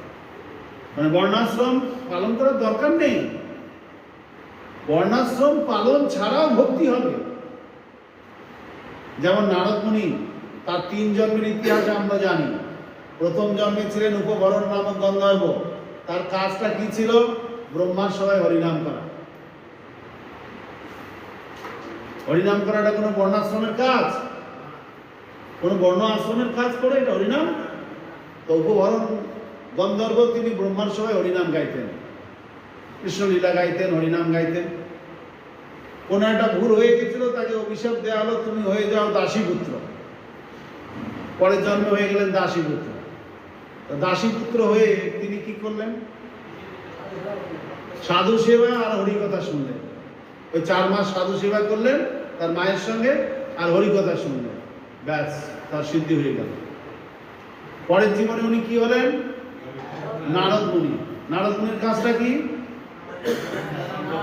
সব জায়গায় নারায়ণ নারায়ণ করে বেড়ানো। এটা কোনো বর্ণাশ্রমের মধ্যে পড়েছে? তাহলে আপনি বর্ণাশ্রমের কর্তব্য কর্ম না পালন করেও ভক্তি করতে পারেন, কিন্তু এটা তো সবার দ্বারা সম্ভব না। এই জন্য সুত গোস্বামী বললেন যে ঠিক আছে, যে যা পেশায় যুক্ত, যে যে বর্ণ আশ্রমে আছে, যে কাজ যেটা করছে সেটা যেন ভগবানকে সন্তুষ্ট করার জন্য করে, তাহলে আত্মা প্রসন্ন হবে। তা না হলে হবে না। ইয়েস, সন্ন্যাসীদের তো পরমহংস বলা হয়, তারা কেন এই বর্ণাশ্রমের ভিতরে থাকে? পরমহংস হচ্ছে সন্ন্যাসীর সর্বোচ্চ স্তর, কিন্তু শুরুতে তিনি বর্ণাশ্রমের মধ্যেই থাকছেন। কুটিচক, বহুদক, পরিব্রাজক, পরমহংস। 10টা ভাগ তো সন্ন্যাসীর ক্যাটাগরি, কিন্তু এমনিতে সন্ন্যাসীর 4টা স্তর। তো প্রথম যখন সন্ন্যাস নিচ্ছেন তিনি বর্ণ আশ্রমের মধ্যে শ্রেষ্ঠ আশ্রমে উঠলেন। তার মানে যে দেহাত্ম বুদ্ধি থেকে মুক্ত হয়ে গেছেন তা না, পরমহংস স্তরে উঠলে উনি দেহাত্ম বুদ্ধি থেকে মুক্ত। সুমহান একই বিষয়ে সকলের সঙ্গে মহারাজও বলেছিলেন যে 4টা আশ্রম বর্ণাশ্রম ধর্ম পালন করলেও যদি সে যে হরিভক্তি না করে সময় এগোলেই কেবল না, সেটা ওখানেও আছে, এখানেও আছে, আমরা পাবো। ঠিক আছে, বসুন। ওকে,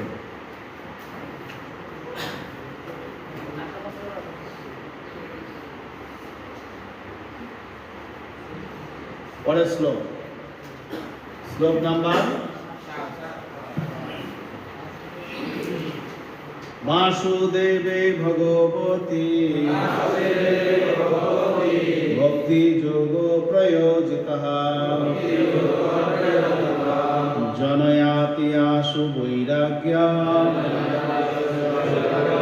জ্ঞানম চ যত হইতুকম। ভক্তি সহকারে পরমেশ্বর ভগবান শ্রীকৃষ্ণের সেবা করা হলে অচিরেই শুদ্ধ জ্ঞানের উদয় হয় এবং জড়জাগতিক বিষয়ের প্রতি অনাসক্তি আসে। তাহলে এই যে এত কষ্ট করে ভাগবত যে ভক্তি বৈভব করার জন্য এলেন কেন? সেবা করলেই তো হয়ে যায়।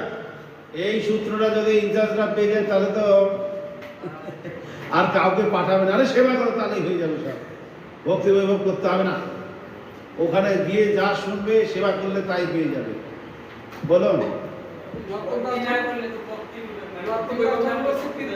পরিশ্রম কেবলই মনে ভারো সর্বসিদ্ধ করে বসো। আপনি বলছেন যে আমার একটু কৈলাস পর্বতে যাওয়া হচ্ছে, কৈলাস টু কাশ্মীর। নেপাল টু নাসিক। প্রভু একটা উদাহরণ দেওয়া হচ্ছে, যেমন প্রভু আমরা কি খেয়েছে, ভাত খেয়েছি।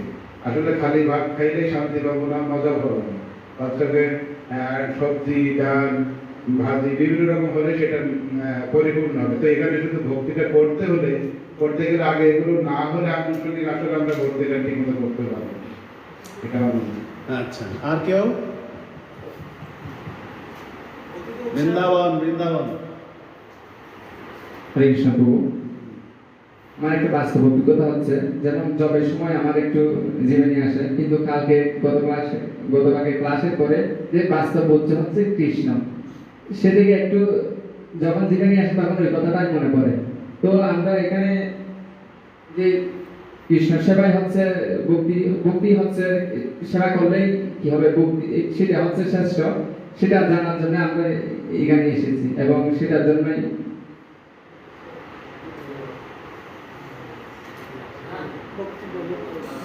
সেটার জন্য এটা করা, এটা জানার জন্যই।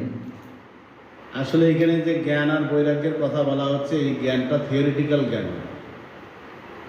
এই জ্ঞানটা হচ্ছে উপলব্ধি। যেমন আমরা দেহ নই আত্মা শুনেছি না?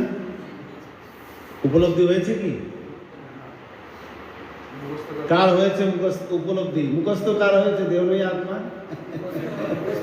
মুখস্থ হয়েছে, কিন্তু উপলব্ধি হয়নি।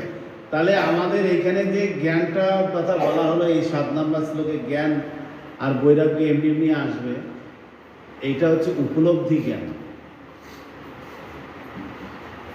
থিওরিটিক্যাল জ্ঞানটা আমাদেরকে শ্রবণ করতে হবে, অধ্যয়ন করতে হবে, তা নাহলে থিওরিটিক্যাল জ্ঞানটা আমরা পাবো না। থিওরিটিক্যাল জ্ঞানটা পেয়ে যখন হরিভক্তি অনুশীলন করতে থাকবো, কৃষ্ণ সেবা করব, তখন গুরু কৃষ্ণের কৃপায় একসময় আমাদের উপলব্ধি আসবে। জ্ঞানের 5টা স্তর আছে। একটা হচ্ছে প্রত্যক্ষ জ্ঞান, লিখুন, ডাইরেক্ট নলেজ, প্রত্যক্ষ জ্ঞান। প্রভুপাদ একটা তাৎপর্য বলেছেন, কোন একটা তাৎপর্য, প্রত্যক্ষ জ্ঞান। প্রত্যক্ষ জ্ঞান মানে স্কুল কলেজে যে জ্ঞানটা লাভ করছি আমরা, এটা প্রত্যক্ষ জ্ঞান হলো। এরপরে হচ্ছে পরোক্ষ জ্ঞান।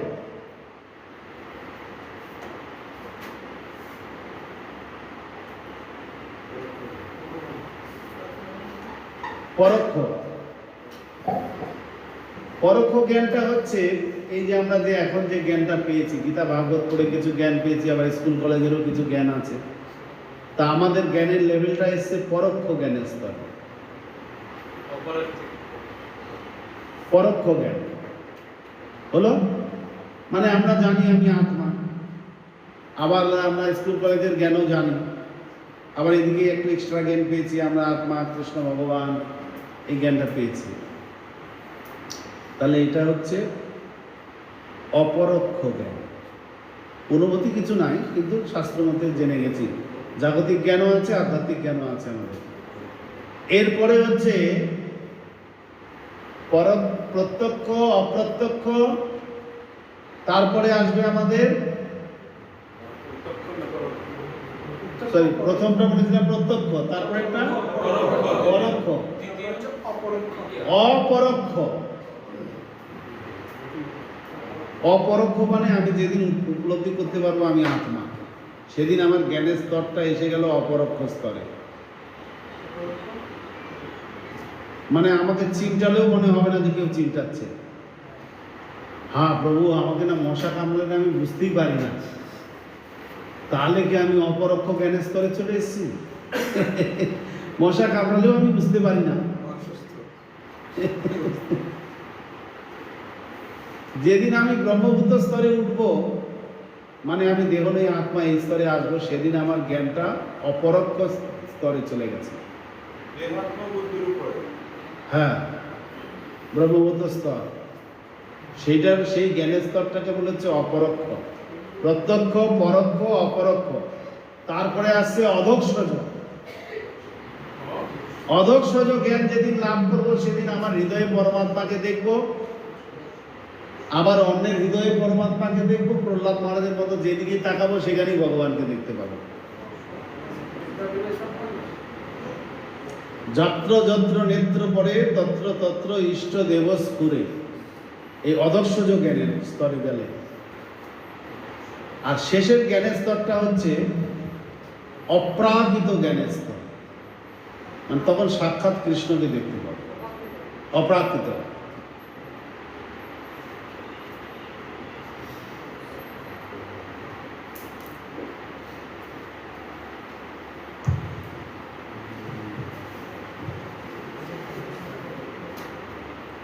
হলো? তাহলে এইখানে যে 7 নম্বর শ্লোকে যে জ্ঞানের স্তরের কথা বলা হলো, এটা যেই সেই জ্ঞান নয়। এই জ্ঞানটা হচ্ছে যখন আমাদের জ্ঞানের স্তর অপ্রত্যক্ষ, মানে প্রত্যক্ষ, পরোক্ষ, অপরোক্ষ স্তরে যাবে, এবং যখন আমরা অদর্শজ জ্ঞানের স্তরে পৌঁছাবো, সেই জ্ঞানের কথা বলা হচ্ছে। স্কুল কলেজে অপরোক্ষ জ্ঞানটা হচ্ছে আমি আত্মা উপলব্ধি হবে আমার। হ্যাঁ, তখন মনে হবে না আমার 67 কিলো ওজন, তখন মনে হবে আমি চুলের 10,000 ভাগের 1 ভাগ, আমি খুব হালকা তুলোর মতো। পরোক্ষটা ওই যে আধ্যাত্মিক জ্ঞান আর জাগতিক জ্ঞান দুটোই আছে। এখন বর্তমান যে জ্ঞানের স্তরে আমরা আছি সেটা পরোক্ষ জ্ঞান। জেনেছি আত্মা আমরা, কিন্তু উপলব্ধি না।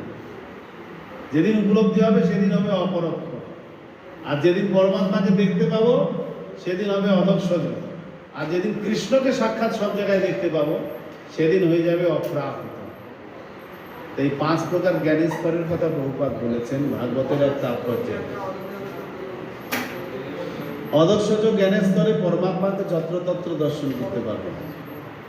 অন্যান্তরস্থ পরমাণু চয়ান্তরস্থম, অনু পরমাণু সব জায়গার মধ্যেই পরমাত্মাকে দেখতে পাবো। না না, দেখতে পাবো সাক্ষাৎ। উপলব্ধি মানেই দেখা। একটা উপলব্ধি মানে গা ছমছম করছে, তাহলে তেনারা এখানে আছেন বোধ হয়, ওই উপলব্ধি না। এখানে উপলব্ধি মানে সাক্ষাৎ দর্শন হবে। ঠিক আছে? প্রসাদ কাটায় দুপুরে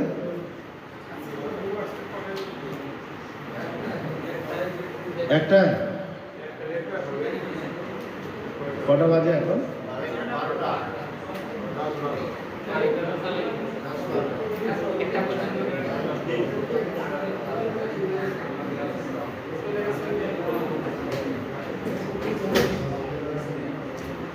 এখন এই পর্যন্ত থাক, আপনারা স্নান ধ্যান করুন।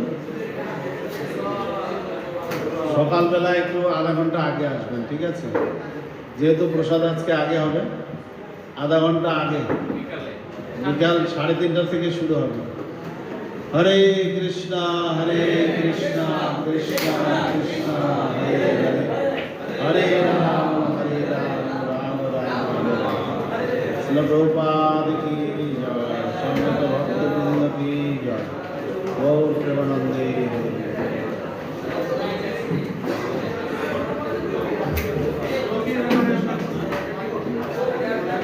আচ্ছা, শ্লোক রাধারমণ তুমি কি থাকবে না চলে যাবে? থাকবে? হ্যাঁ, তাহলে শ্লোক মুখস্থ কে নেবে?